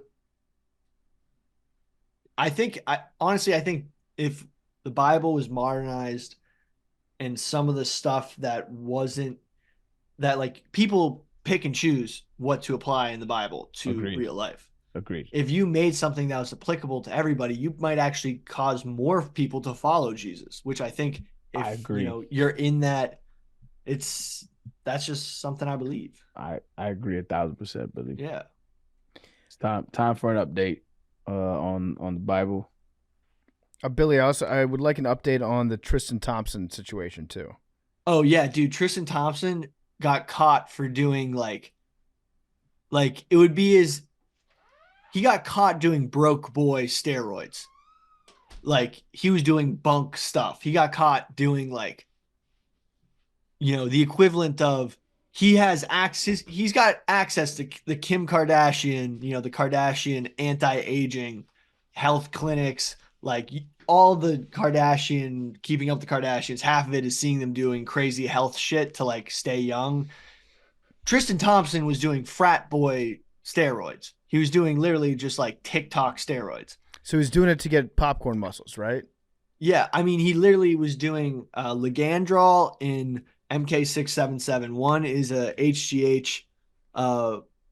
It's basically synthetic hunger hormone that makes your body produce HGH, and the other one is Ligandrol, which is like a testosterone androgenous receptor modulator, which mimics testosterone basically. But both of those are way less effective than some other more expensive stuff he could have been doing. And also it's kind of like, it makes me think that he actually may have done it by accident because of how like stupid of stuff he was doing. So how would you take these steroids? Because I saw on your blog, they are research chemicals. And when you gave me research chemicals, you injected them into my arm. These are orally taken research chemicals. The stuff that you did is actually much more widely researched, BPC 157, which is more expensive because it actually works, and like anti-aging clinics have been doing it. Like the reason why BPC 157 isn't legal is because it would put surgeons out of business. It would destroy the, hospital industry, because so many like knee replacements, tons of like tiny tears that may not require surgery but end up getting surgery could be fixed by this kind of stuff. Okay, so but when he was taking, it was more for, because it's that I don't think that it's to increase your athleticism, judging by his points per game.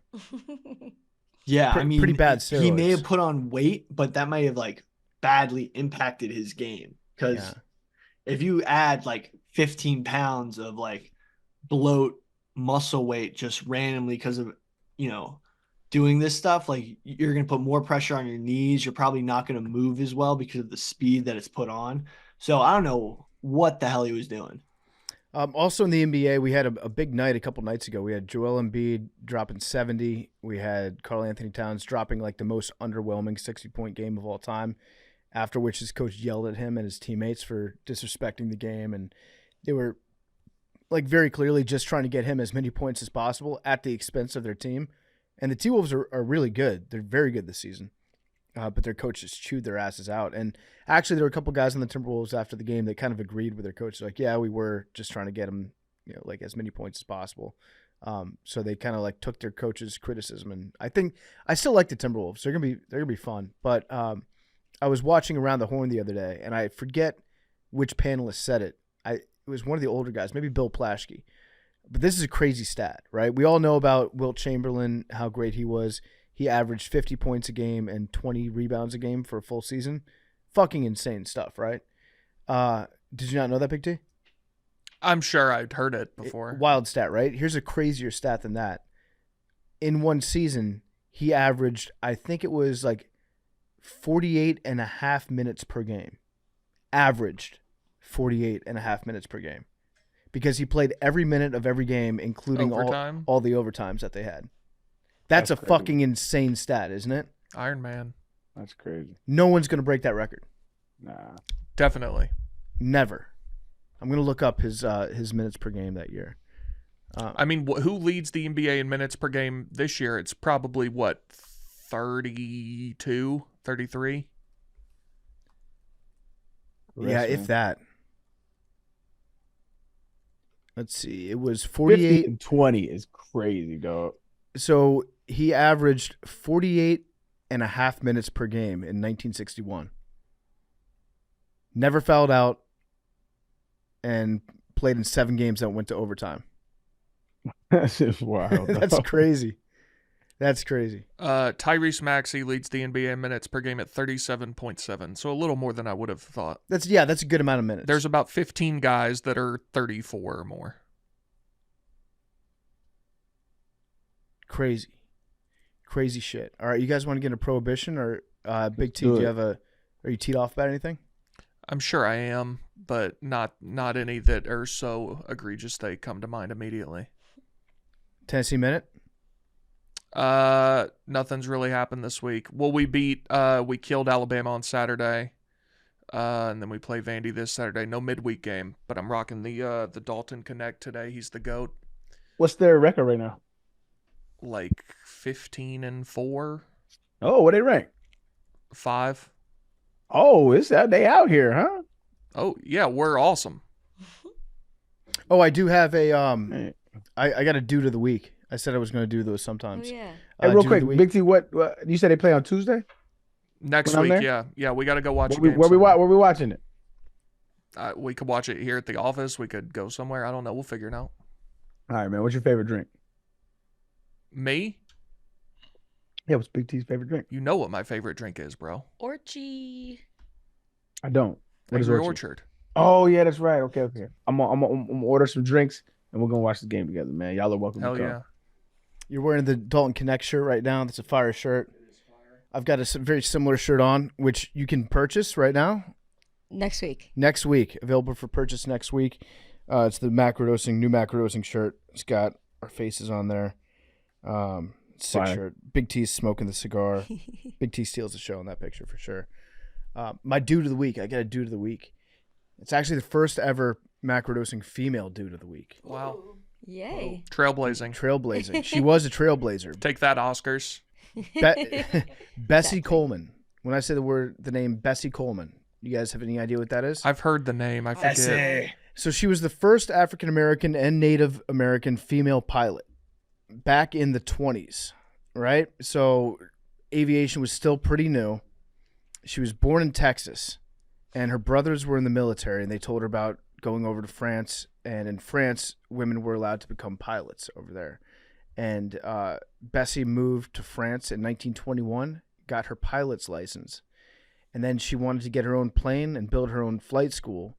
She then went on a barnstorming tour of the United States and Europe, doing air shows for people, right? Imagine how crazy you'd have to be an air show pilot in the 1920s on biplanes and shit, when we were still figuring out flight. It was still relatively new. Probably safer than Boeing planes right now. Probably, yeah.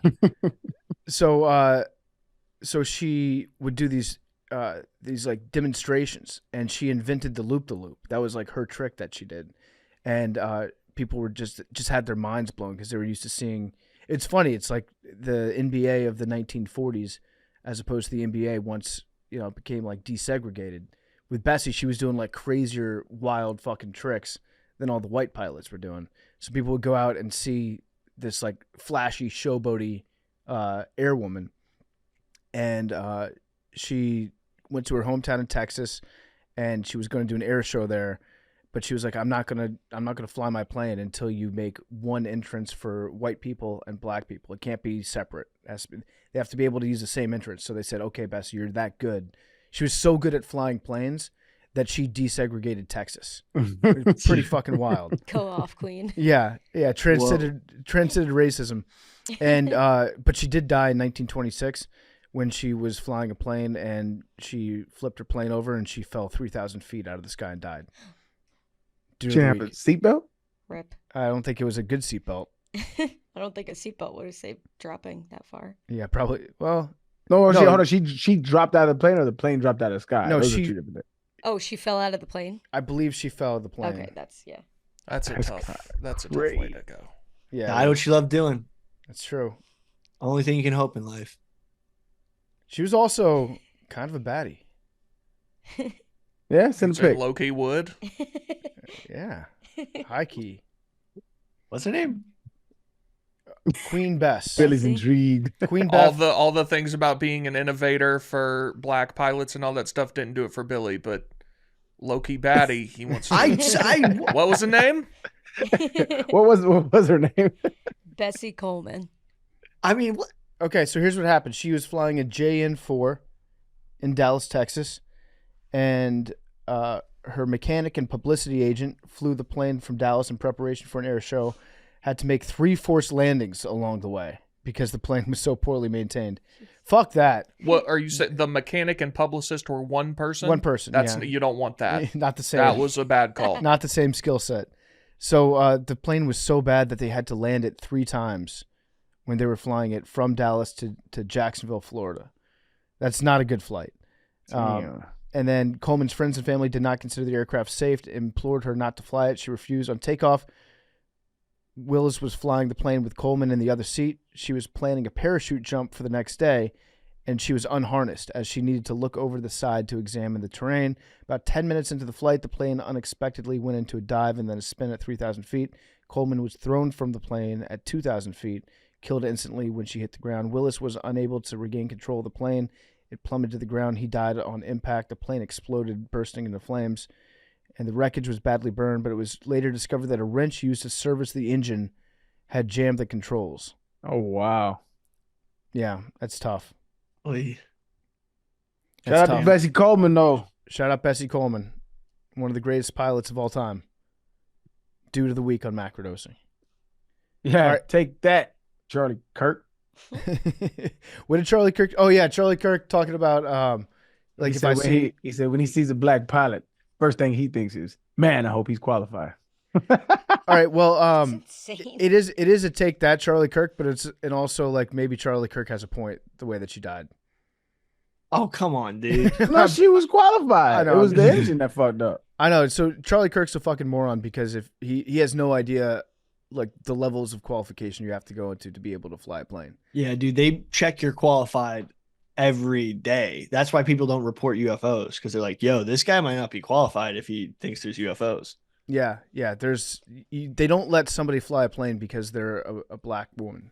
That's kind of crazy that you chose to do Bessie Coleman at the end of January instead of during Black History Month. Some people are saying you're trying to not amplify black voices. I'm extending Black History Month.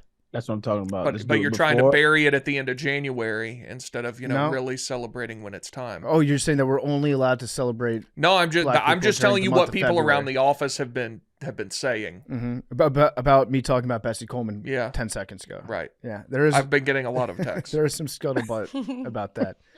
Shout out Bessie. Yeah, Charlie's a moron. People that just commentate on like lines of work and occupations that they have no idea about just because they read about like DEI online all day. Morons. You have to go through so much qualification. You have to spend years training before they even let you behind the stick of a plane, especially with passengers on it.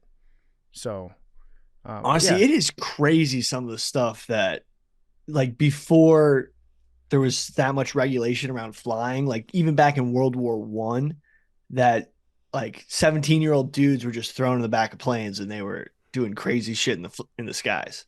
Mm-hmm. Like that's wild. World War I was the Wild West of aerial warfare. It was. They had blimps. Blimps would go up and shoot at people. They did that in the Civil War too. Dude, freaking there was like the Red Baron running around.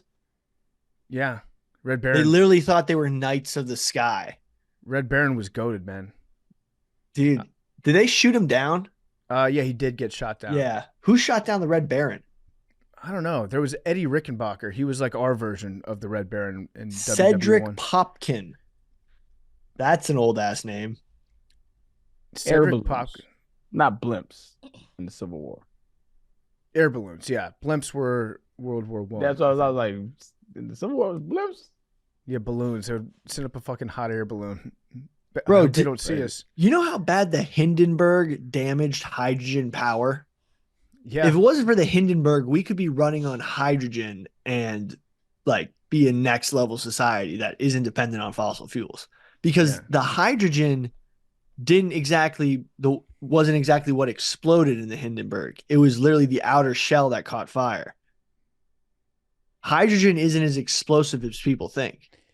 Big T, if I were to say the Hindenburg disaster to you, how many people would you think died in that? I mean, not that many people are in blimps. I would say like 10. I think it was 36.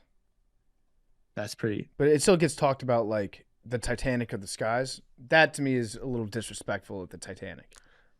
They're probably not very dissimilar in size. It's just that blimps are 95% air. Yeah. Yeah.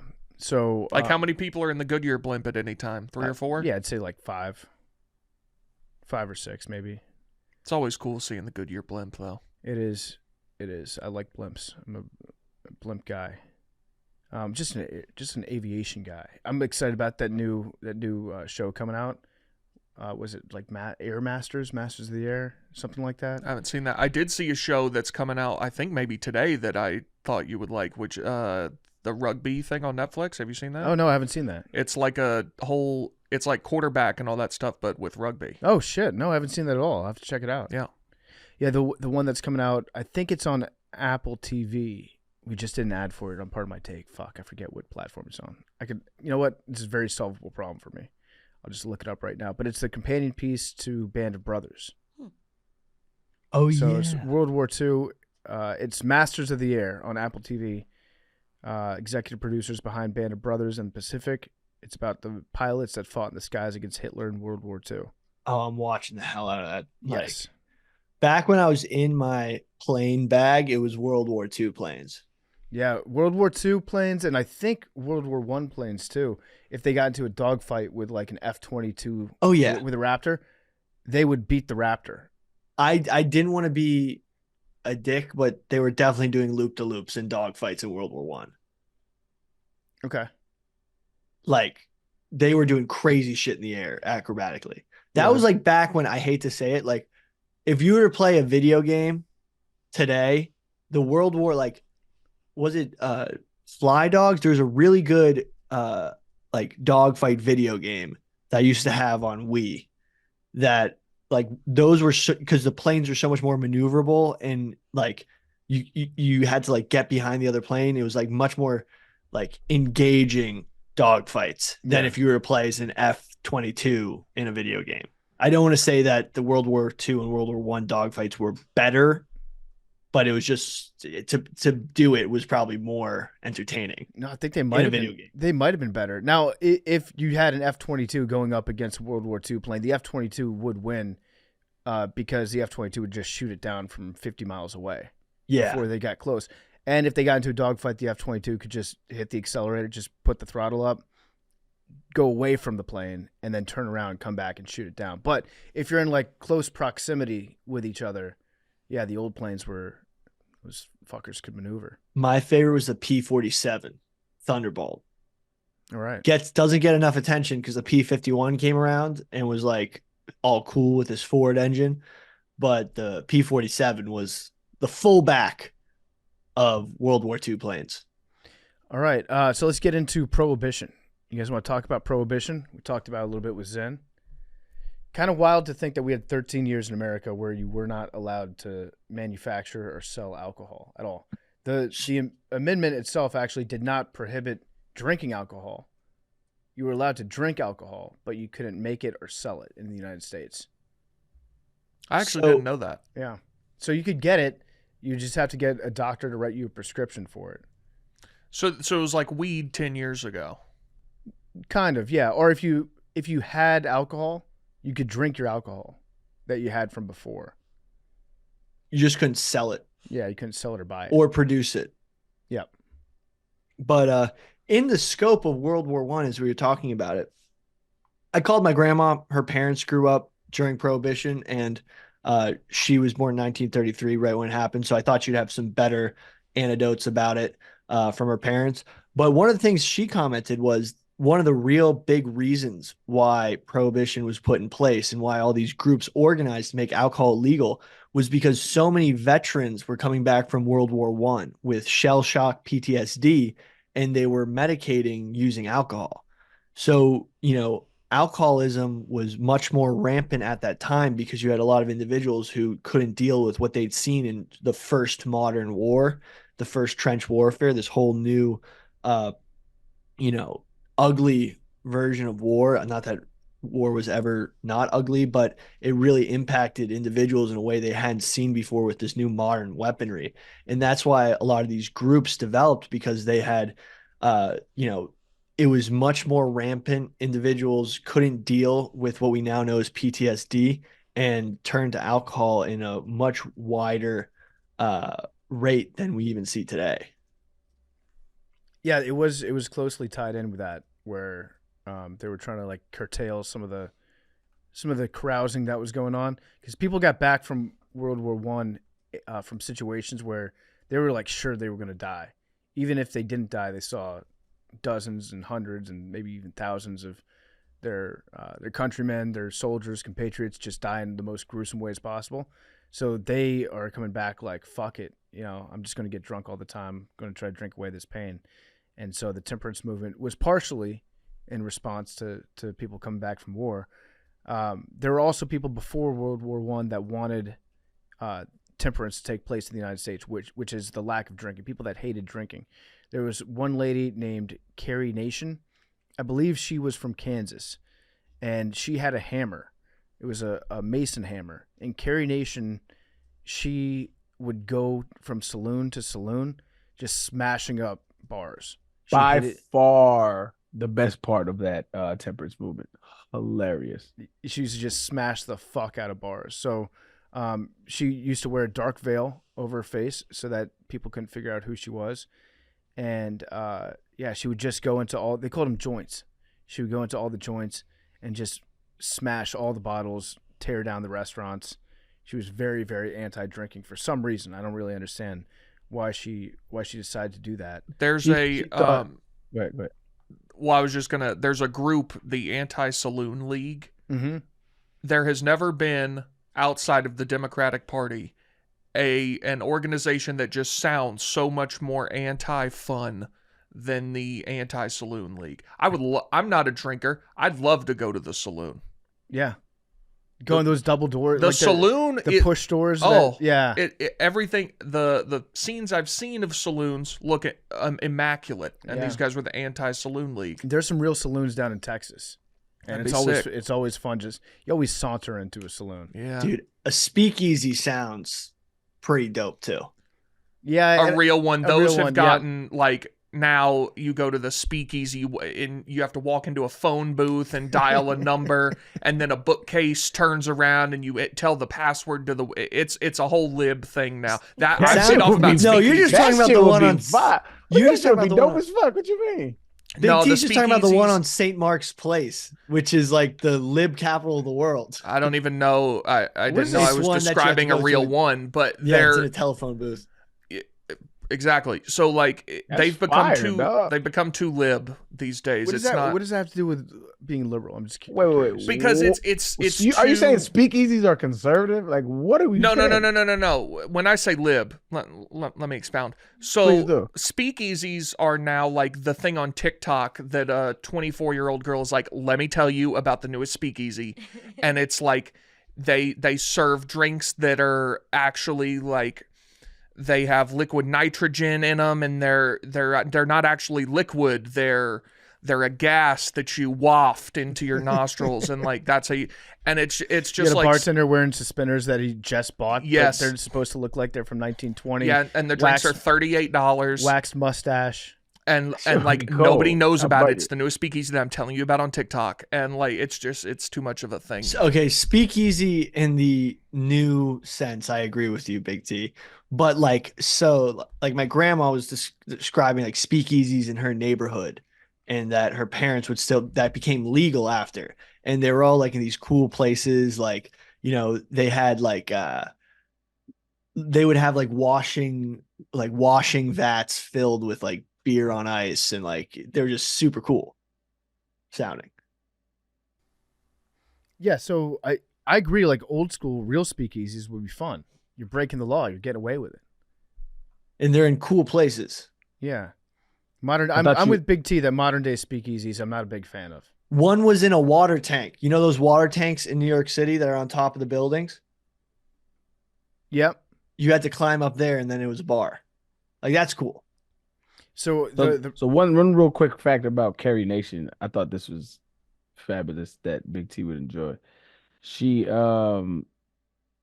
was like one of the first feminists. I don't want to say one of the first feminists, but she was really into it. It was to liberate women. That's when most of this came from, because a lot of the drinking during those days was like men being irresponsible. There was a lot of domestic violence. There was just a lot of like chaos, and a lot of the women banded together and was like, we got to organize society. So it was really the women that kind of spurred this movement.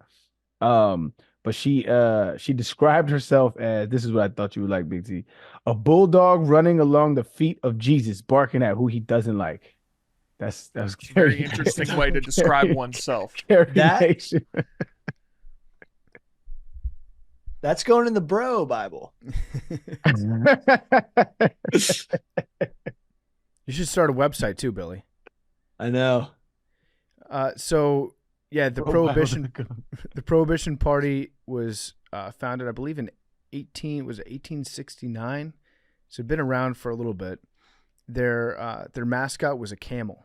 So you got the donkeys for the Democrats, you got the Republicans that have the elephant, and then the Prohibition Party had the camel because the camel only drank water and it didn't drink very often.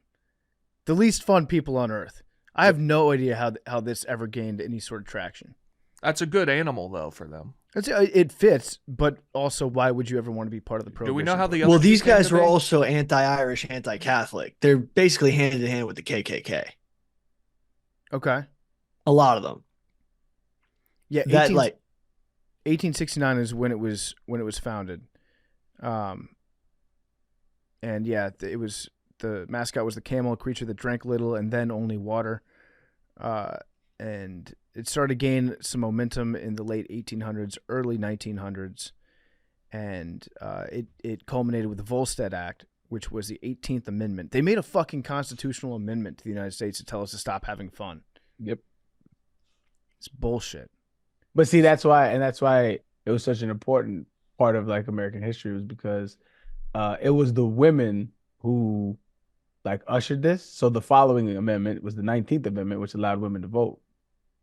It was a big moment for women, and they were like, let's stand up and get these motherfuckers not drunk. Yeah, so shout out women, I guess, at the time. He said, I guess. Well, I don't like the idea that they took away our booze.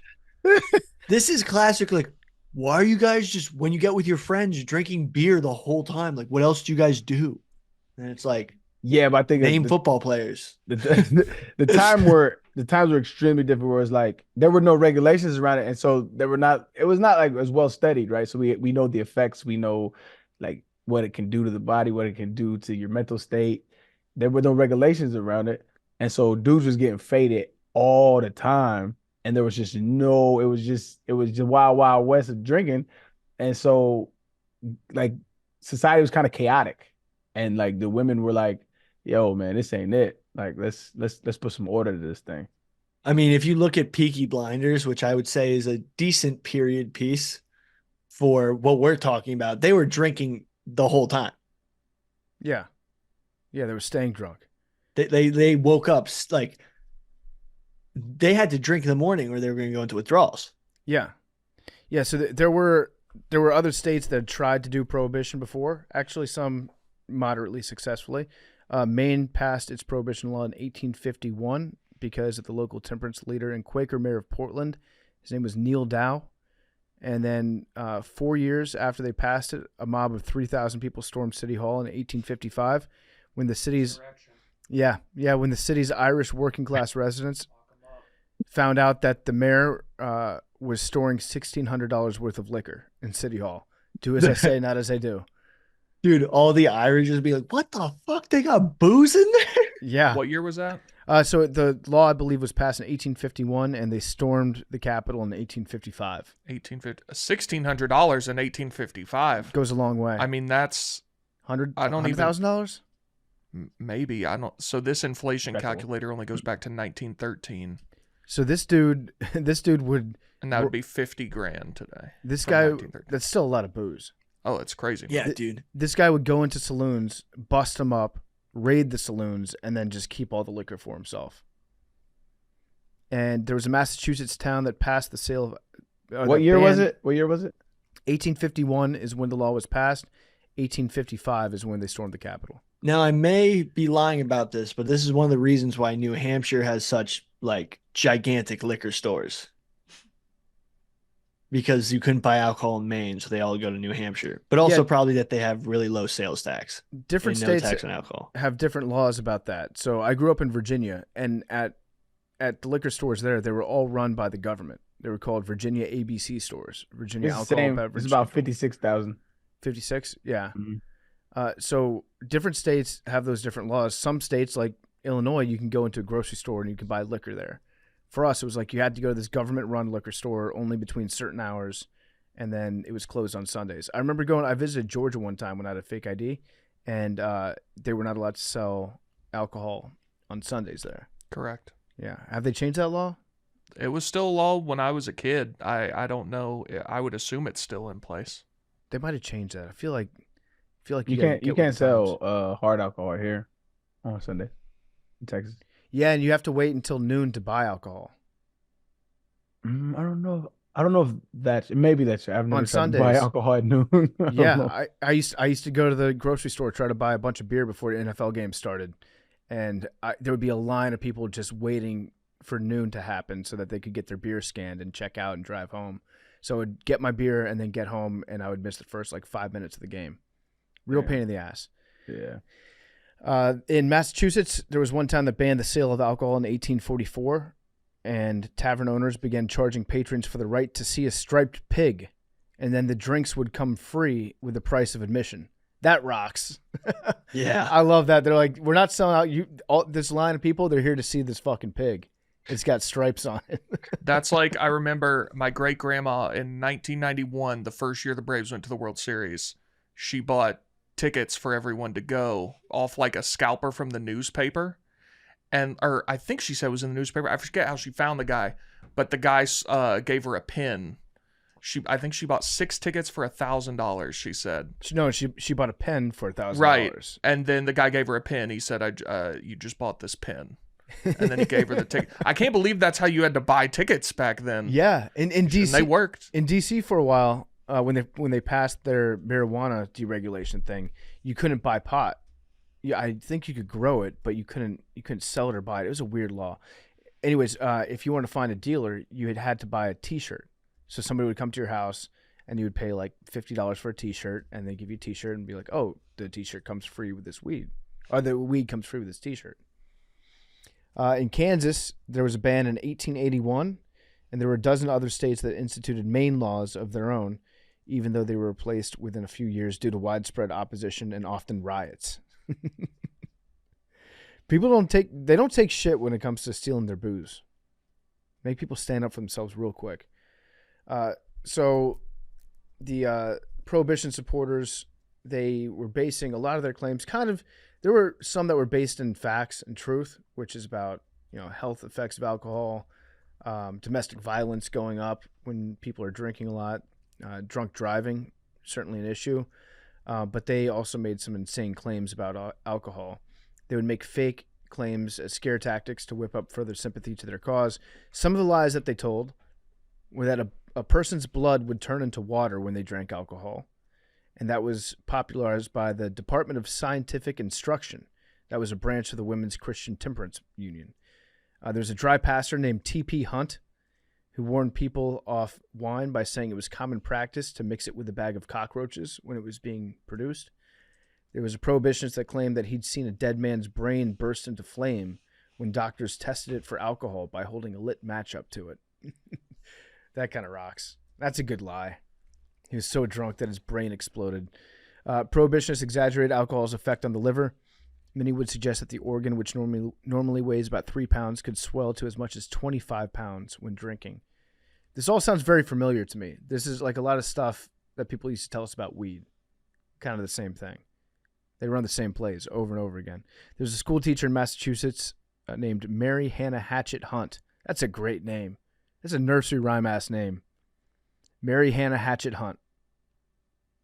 Anyways. 3 H's. Nice alliteration. She was a teacher. She was one of the Women's Christian Temperance Union's highest-ranking officers.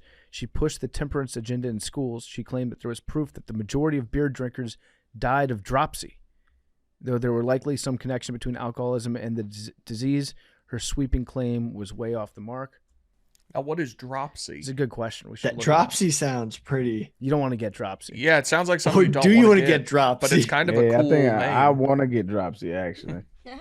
You want to come over to get dropsy this weekend? I'm Yeah, getting let's get dropsy. I haven't been freaking dropsy in a dropsy. minute. I've stopped getting dropsy because you know what I'm saying. It's just to slim up a little bit, but like on my Chicago trip, I'm getting dropsy, dog. Yeah, it's dropsy free January right now. Yeah. It's an old term for the swelling of soft tissue due to the accumulation of excess water. Oh, so just getting bloated. Nothing like the Yeah. fellas getting a little dropsy on Friday night. I think I think I got a new term for getting faded. I like It is dropsy kind of better. cool. Yeah. I think it's time to switch. Dropsy's the new. I'm in. That'd Saying be that good. shit. Y'all trying to get dropsy with me? Yeah, I am. Kind of fired, dog. I am. I'm gonna get real dropsy on my birthday. Hips. Let's get it. I'm getting dropsy on. Yeah, that's your that's when you're doing the comedy joint, right? Yep. Let's make a Everybody club getting banger. dropsy. Let's make a club banger called Dropsy, like Tipsy. You gonna rap? I was just putting the idea out there. My execution probably wouldn't be the best. I can't. I'll make you a nice little track, man. You can rap. I'll hop on the track. Do it. Everybody getting Dropsy. Yeah. Dropsy like it's hot. By the way, so there's a major conspiracy theory around Calvin Coolidge in this time, Okay. and that some of the bad health effects may have been caused by, number one, alcohol that wasn't fermented right, that turned to poison and was turning people blind. But there is a conspiracy theory that Calvin Coolidge was putting poison. Calvin Coolidge, on command of like tax reduction, was telling people who were producing industry grade alcohol for other things that he was putting poison in it. So if people tried to sell some of the industrial grade alcohol, isopropyl stuff, it was killing people. Mm-hmm. So To scare people off, yeah. during 1 week around Christmas in 1926, almost 100 people died from drinking industrial alcohol. So this was beyond routine alcohol poisoning. They think that like they were just making sure, because they couldn't control it. Bootlegging was out of control. Like the best thing they could do was like, almost like the fentanyl epidemic now and other types of drugs. Like the best deterrent was to make people think it could kill you. Yeah, so there was a lot of tainted liquor going around, and it was called bathtub gin, rot gut moonshine. Rot gut that makes me not want to drink it. I do want to drink moonshine. Great name, rot gut moonshine. No, thank you. Wait, have you ever had moonshine? Yeah, moonshine's good. Yeah. It's strong as hell, and I'm not talking about this lib moonshine that you see in liquor stores. Oh, I like that kind. That comes in a mason jar. I like that That kind. is not even really a mason jar. It's just watered down. It's just sugar, And they have a ton of fun flavors. and they call it moonshine, and then you get white girl wasted on it, and they're like, "Oh, I'm a flapper. I'm a flap. Let's put a feather in my hair." So bathtub gin had a foul taste, and if you were brave enough to drink it, you could risk being blind or poisoned. They also called it hooch, which is another great term for it. Love hooch. The federal government required companies to denature industrial alcohol to make it undrinkable. So that's where Billy's coming from with the Calvin Coolidge thing. They told industrial companies, like, hey, you have to make this alcohol that's drinkable. You have to convert it into being non-drinkable alcohol. And then some of that would get stolen, would get mixed, and people would die. And during Prohibition, companies had to add quinine, and other toxic chemicals as a deterrent. So yeah, more than 10,000 people died from tainted booze during Prohibition. Craziest thing is quinine ended up being a huge anti-malarial drug. That is crazy, yeah. So people were drinking American booze overseas and realizing that they weren't getting like malaria. They were just dying. No, but quinine in low doses. I'm actually not sure how they figured that out. So like we said, if the law was passed and you had alcohol in your house, you were allowed to drink it. A lot of people stashed away all their shit in January 1920. That's when Prohibition began.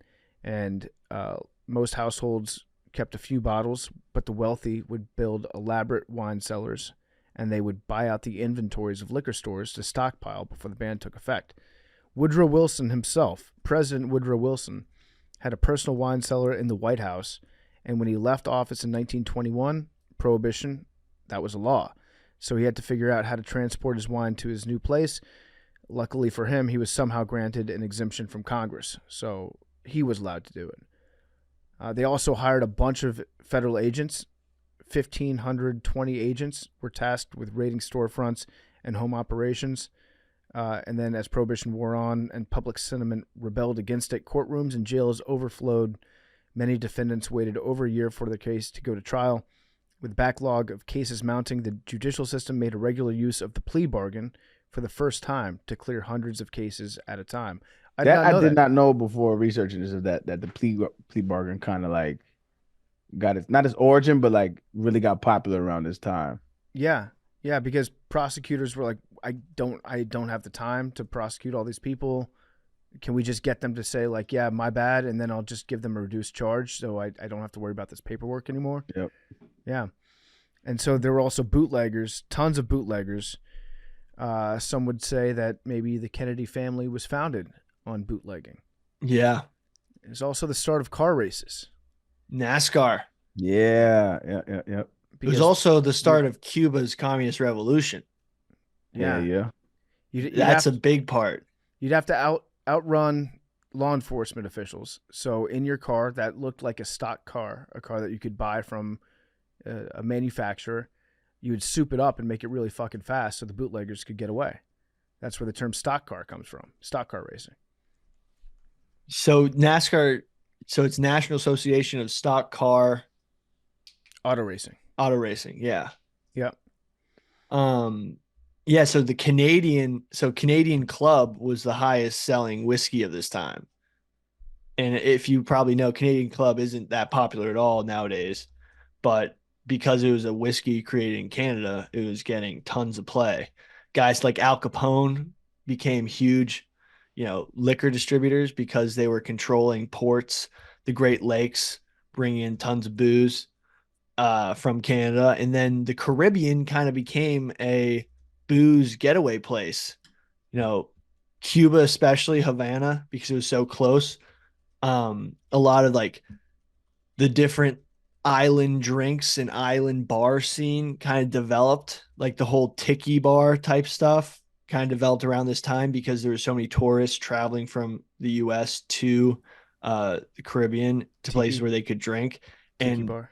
Some of this is when Prohibition went into effect. So many bartenders in America actually traveled to Cuba, to Havana. And what this caused was so many American bars that were owned in Cuba were being employing all American staff. And it ended up with some of the first unionization where the Cuban bartenders sort of banded together and ensured that they could only get jobs, and the government enforced it. And basically it was one of the first unionization attempts, which kind of spread to, hey, there's all these Americans down here taking our jobs, taking the money away from Cuba, to start sort of that, collectivist movement especially against foreigners and the mafia. And the mafia owns so many of these bars and was shipping alcohol out from Cuba and sort of running rampant in Cuba during this time. There was a guy named George Cassidy. They called him the man in the green hat. This guy kind of rocked. He would go to Congress, and he would make 25 trips a day in and out of Congress. And he would always have his green hat on, always carry a briefcase. And it turns out that his briefcase was just stocked with bottles of liquor that he was selling to members of Congress. So he got arrested wearing a green hat. He got 18 months in prison. And when he was doing interviews with the police, he said that 80% of Congress were breaking the Prohibition law at the time. You'd think if anybody would have been safe, it'd be that guy. Yeah, exactly. Who ratted this guy out? I guess who's the fall guy? 20%. Probably one of the women. Did they have any female 50-50 members of shot. Yeah, I honestly don't know. Yeah, it's just bad job by whoever ratted There probably that person. weren't any, right? Probably not. Obviously, if you were poor or middle class, you did not get away with it like people in Congress or the president did. What? Yeah. Preposterous. Kind of shocking, right? Like if you got caught, you were going to go to prison. And if you were the president, Congress would just be like, yeah, you can take your $20,000 worth of wine with you on your move out of the White House. Go for it. Time to There make is a- America great again. It's time to stop persecuting our political, people, Facts. and just and bring it back to where we're just persecuting the general public and mostly the poor ones. Jeanette Rankin was the first female member of Congress from Montana in 1916. Oh, shout out her. Yeah, I would have guessed later than that, honestly. I was surprised to learn that Texas had a female governor real early. I forget when they elected her for the first time. Did you guys? That was before I don't know if women this is a could true vote. story. Yeah. But a police officer tried to buy bootleg, bathtub gin from a woman, and she gave it to him, and then he said, "Ha, gotcha." And then he took her to court, and then she's on the stand, and the cop's testifying. The cop's like, "Yeah, she sold me this liquor," and she was like, "Is that actually liquor?" And then the judge had him taste if it was liquor, and it was actually her piss. What the fuck? Yeah, I don't know if that's a true story, but No, it's I true. remember That's hearing true. this about. I'm gonna say it's true. And he was like, "Oh my god, this is a piss." I drank her piss. Yeah. So And then he really likes it. it's like, give me more. Yeah, I need more. Yeah, you need bath water. There was about $3 billion worth of booze being sold per year during Prohibition. 25 million gallons of booze a year coming from distillation in large hidden stills. It's about $50 billion in today's money. It also cost the government $11 billion in lost tax revenue and more than $300 million just in enforcement. Obviously, we talked about like Al Capone in Chicago. Gangsters made a shitload of money. Like, do you think that we're going to look back 50 years from now? Are people going to talk about King Von like we talk about Al Capone? I don't think he's close to Nah, man. He's King Von was powerful. on some hood politics. Al Capone was like a kingpin. Like he actually moved. He was more like El Chapo. Freeway Ricky Ross or Yeah. El Chapo. Yeah. Yeah, it's funny how we glorify old criminals. Like go back, talk about Billy the Kid, talk about like any of those Wild West bank robbers, and we're like, yeah, those dudes, heroes. And then criminals nowadays, we're like, fuck them.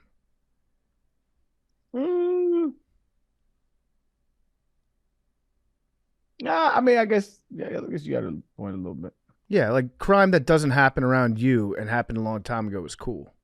Oh, like pirates. Yeah, pirates. Pirates were Terrible. Pirates They're- were straight up terrorists. Yeah, Well, they're assholes. there still are pirates doing the same shit. Yeah, We don't fuck with them. Actually, yeah, they're terrorists.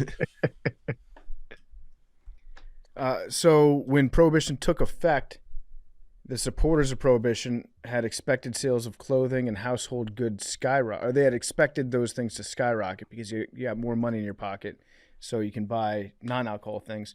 Real estate developers, landlords thought that rents would rise as saloons closed and neighborhoods improved. Chewing gum, grape juice, soft drink companies all expected growth. Theater producers expected new crowds as Americans looked for new ways to entertain themselves with alcohol. None of that happened. Instead, the unintended consequences proved to be a decline in entertainment industries across the board. Restaurants failed. They could no longer make a profit without legal liquor sales. That's something that a lot of people don't realize about restaurants. The margins on food are so small that they make most of their money based off liquor sales. Theater revenues declined rather than increased. On the whole, the economic effects of Prohibition were negative. The closings of breweries, distilleries, saloons led to the elimination of thousands of jobs. In turn, thousands more jobs were eliminated for barrel makers, truckers, waiters, and other trades. And during Prohibition, Yuengling and Anheuser-Busch refit their breweries. They made ice cream. Budweiser also made soft drinks. They made cars. Schlitz made chocolate. Pabst Brewery got by making cheese. Pabst cheese became a popular snack in the 1920s and 30s, and as soon as Prohibition ended, Pabst sold their popular product to Kraft and resumed brewing right away. That's funny as hell. Yeah. They're like, fuck that. We're out of the cheese business. Let's get back to it. Fuck But then cheese. soda, and it became like $1 billion industry in itself, which is kind of fire. Yeah. They're like, fuck cheese. We hate Soft. cheese now. All the homies hate cheese. Pabst sold their product to Kraft. They resumed brewing right away. Hamm's manufactured a wide array of products. They made soda, syrups, ice, cigars, sardines. Others made near beer, a concoction that could legally be sold but had less than 0.5% alcohol. A lot of brewers, at least the ones that didn't just try to operate normally in secret, They sold malt syrup. That was an extract that could easily be made into beer by adding water and yeast. Winemakers tried something similar by selling chunks of grape concentrate called wine bricks. The bricks came with explicit instructions on how not to let it soak and ferment into drinkable wine. That's pretty funny. It's like, warning, if you leave this out for too long, it's going to start to ferment and contain alcohol. Do not do that. I like that a lot. And as for Walgreens, there was an exception in the Volstead Act, and that was the sale of medicinal whiskey. So doctors could write you prescriptions if you had headaches, if you had any sort of disease that they could claim alcohol could treat. Toothaches, the flu, you could get a prescription. Patients were allowed to buy a pint of hard liquor every 10 days. And then after a while, speakeasies learned to avoid detection by presenting as pharmacies, and the legitimate ones flourished. Legal alcohol sales helped Walgreens in the 20s expand from 20 locations to more than 500. How about that? I did not know that Walgreens blew up over Prohibition. Shout out Walgreens. And as Billy alluded to, Prohibition was really good for the KKK. So the KKK fell off after the Civil War, during Reconstruction. KKK started to bubble up in a lot of these towns, and then it kind of went away for a little bit.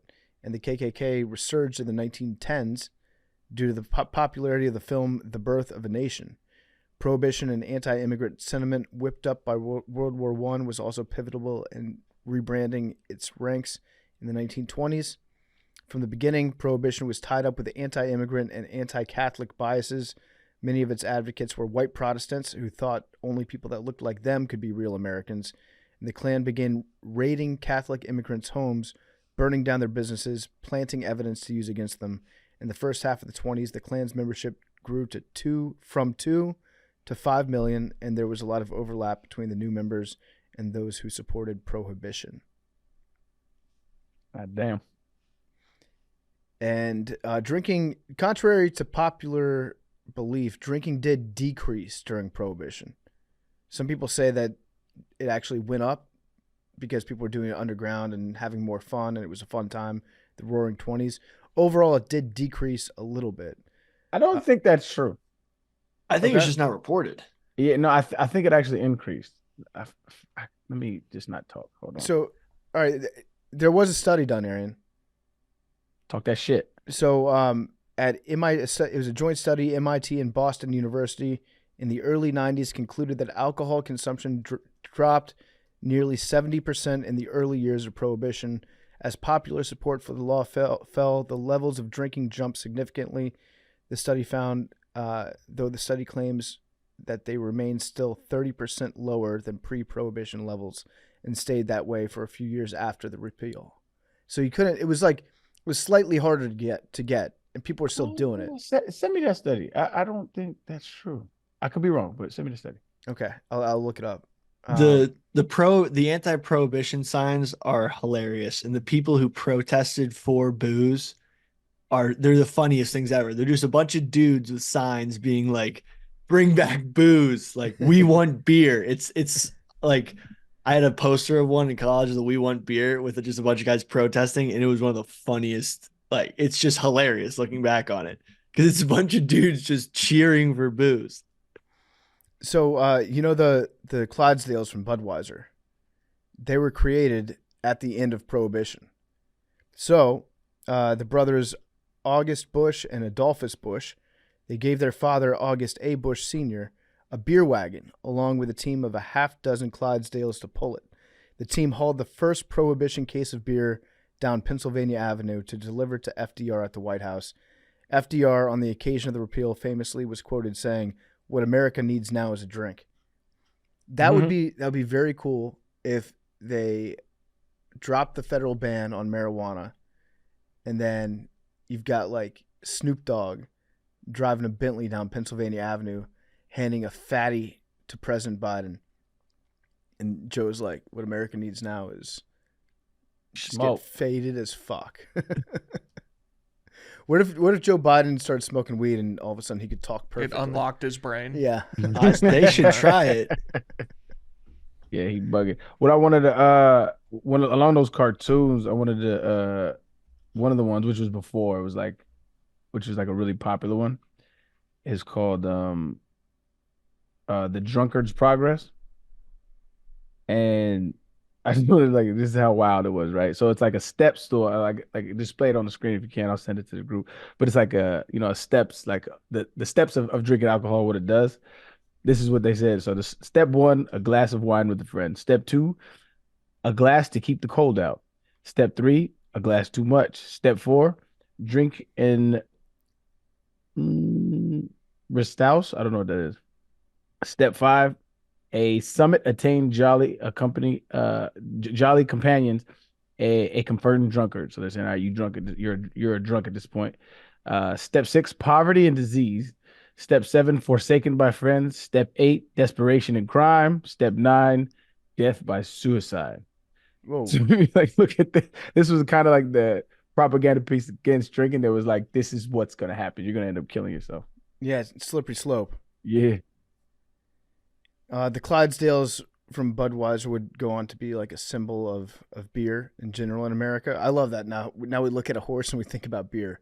We've been conditioned as fuck. It's Pavlov shit right there. Every time I see a horse, I'm like, God damn, I wish I was drunk right now. So they also sent a team of Clydesdales with beer to the governor of New York. It became their thing. I'd forgotten about the Super Bowl commercials. So 1986, the Clydesdales started to do Super Bowl commercials, and they would do like an ad every single year. And there was one in 2002 that was directed by Zack Snyder. You guys know Zack Snyder, right? He did 300, Batman vs Superman, Watchmen, etc. Mm-hmm. Yep. He directed the Budweiser commercial in 2002 for the Super Bowl. You should go back and watch it. The Clydesdales are going across the country, and they go to New York. And then they stop by the Statue of Liberty, and all the horses look at where the Twin Towers used to be. And the beer horses bow solemnly to the Twin Towers. They take a knee? They take a knee, yeah. That's kind of disrespectful. I don't know, man. They're disrespecting the towers? They take a knee for the towers, yeah. Interesting. Why was it controversial at that time? I don't know if it was... At the time, I remember watching it and being like, that seems like, thank you for weighing in on 9/11 Budweiser. Like... I don't remember it being controversial, but I was... Yeah, like the SpaghettiOs. It's like brands... Anytime a brand tries to weigh in on something, ultimately the brand is only doing that to make more money. So in a way, it's like cashing in on 9/11. Okay. Billy, yeah. Do you get that where I'm coming from? Yeah. Like when a brand... So, yeah, now I get it. So it's like, oh, you're including it as an asset in your ad. Yeah, it's like when brands change all their avatars, like rainbow flags for Pride Month. They're doing that because they think that they can make more money if they're seen as being inclusive. They're not doing that because of any like deeply held belief. Maybe there are a couple companies that are like founded by gay people that want to show support that way. But for the most part, anytime a corporation does something like that in America, it's like you're just trying to do that to make money.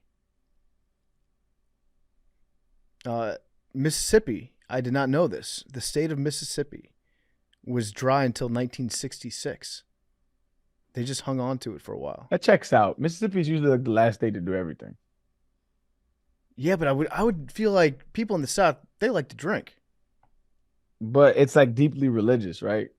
Yeah. So like a lot of their legislation is written to, protect what they feel like Jesus would do or whatever. Yeah. Kansas, Jesus turned water into wine. But I don't think he advocated for like drunkenness. Step 1, turning water into wine. Step 9, 2. Step 9. Death by suicide. Yeah. You nail yourself to a cross. Kansas was dry until 1948. Oklahoma dry until 1959. As I mentioned, Mississippi was alcohol-free until 1966, 33 years after the 21st Amendment. Well, there's counties that are still dry to this day. Yeah, 10 states have dry counties. Fun fact, the county where they distill Jack Daniels in Tennessee, that's a dry county. I wonder if there's any counties. What's the closest county to New York? I know for a long time, Lubbock, Texas was in a dry county. So if you went to school at Texas Tech, until it's probably the last like 15 years, I would say, you'd have to drive out of town to buy your beer, then drive all the way back in. Which there was those roads in West Texas are really dangerous anyways. Probably a lot more dangerous when people just had to go there on their beer runs.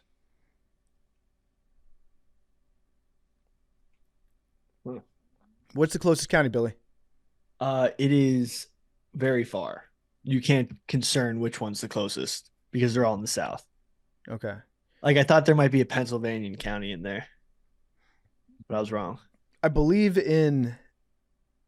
I might be wrong about this because I have done a tour of the Jack Daniel's distillery, but I think you can buy commemorative bottles there if they're like souvenirs. But I don't think you're allowed to drink them on the property. You have to go to like a different outpost that's technically not in the same property. Yeah, and I think there might be a gift shop that's in another county, but like as Yeah. close as it can be. They told me when I was there, I don't know if this is true or not, but on the tour they said that the reason why it hasn't been overturned in that county was because there aren't enough people that live in that county to vote it back. Like the way the law is written, you need X number of people to vote against it. Oh, geez. That So it's that not even also forced like that then. it might be something that they just say to people on the tours. Oh no, yeah. So in Connecticut, Bridgewater was dry till 2014. Yeah. So it was a dry town. So there's dry towns. I knew there was something close. So yeah, in conclusion, Prohibition was fucked and it didn't work. In fact, it created more problems than it solved. Kind of goes along with my drug take, PFT. I'm just saying. It does a little bit, yeah. I'm not completely against your drug take. I know. I'm 100% with it. Legalize everything? Yeah. It just makes sense. Regulate the shit. It makes sense, man. Injection sites. So like, what's the big thing right now is fentanyl, right? Like fentanyl and people getting bad fentanyl, people getting bad cocaine laced with fentanyl, weed mixed with all this other shit. If you regulate the shit, you can manage it. People are gonna do drugs. That's two things about humans. People are gonna do drugs and people are gonna have sex. Regulate it. I mean, you know how much we Regulate totally sex. debase the cartel. I got my license for reverse cowgirl. Sex classes would be helpful, man. I'm just saying. A lot of times you getting, what I'm like saying? belts. Getting some Like it's like kung fellatio fu. and you gotta kind of coach them through it. If there was a class that you could take, Mm-hmm. help What if- everybody out. Now, What if you got belts like jujitsu? So like Fellatio belts, that'd be fire, dog. dude, you roll up to the bar with like a black belt and everyone's like, whoa. yeah, It's changed the game a little bit. you get up to levels of like throat surgeon. Yeah, my name's Dr. Nancy Reagan. Oh my yeah, god. that would change the dating pool for sure. Yeah. Dude, you just show up to your first high school dance with a white belt. I'm dating a doctor right now. Oh, really? All right. Well, that's macrodosing for this week. Good episode. This is a good topic. I liked it. It was lot fun. to unpack here. We're gonna be back next week. It's gonna be better because we're gonna be in person, and it's gonna be great. We got a lot of stuff planned for next week. Big things happening. Can't wait. Might even have a special guest sit down with us for Thursday's episode. Really quick. By the way, I was not excusing the Patriot Front by any means. I think they were an extremely stupid organization. I'm not condoning them in any way. I thought they just look so stupid. I thought they were fake. And I think they're stupid. Okay. Just putting that out there. Anti. Yeah, it's a real organization with real people. I'm just saying they look like absolute clowns and stupid. Got it. Anti-Patriot Front. All right, we'll see you guys next week. Love you guys.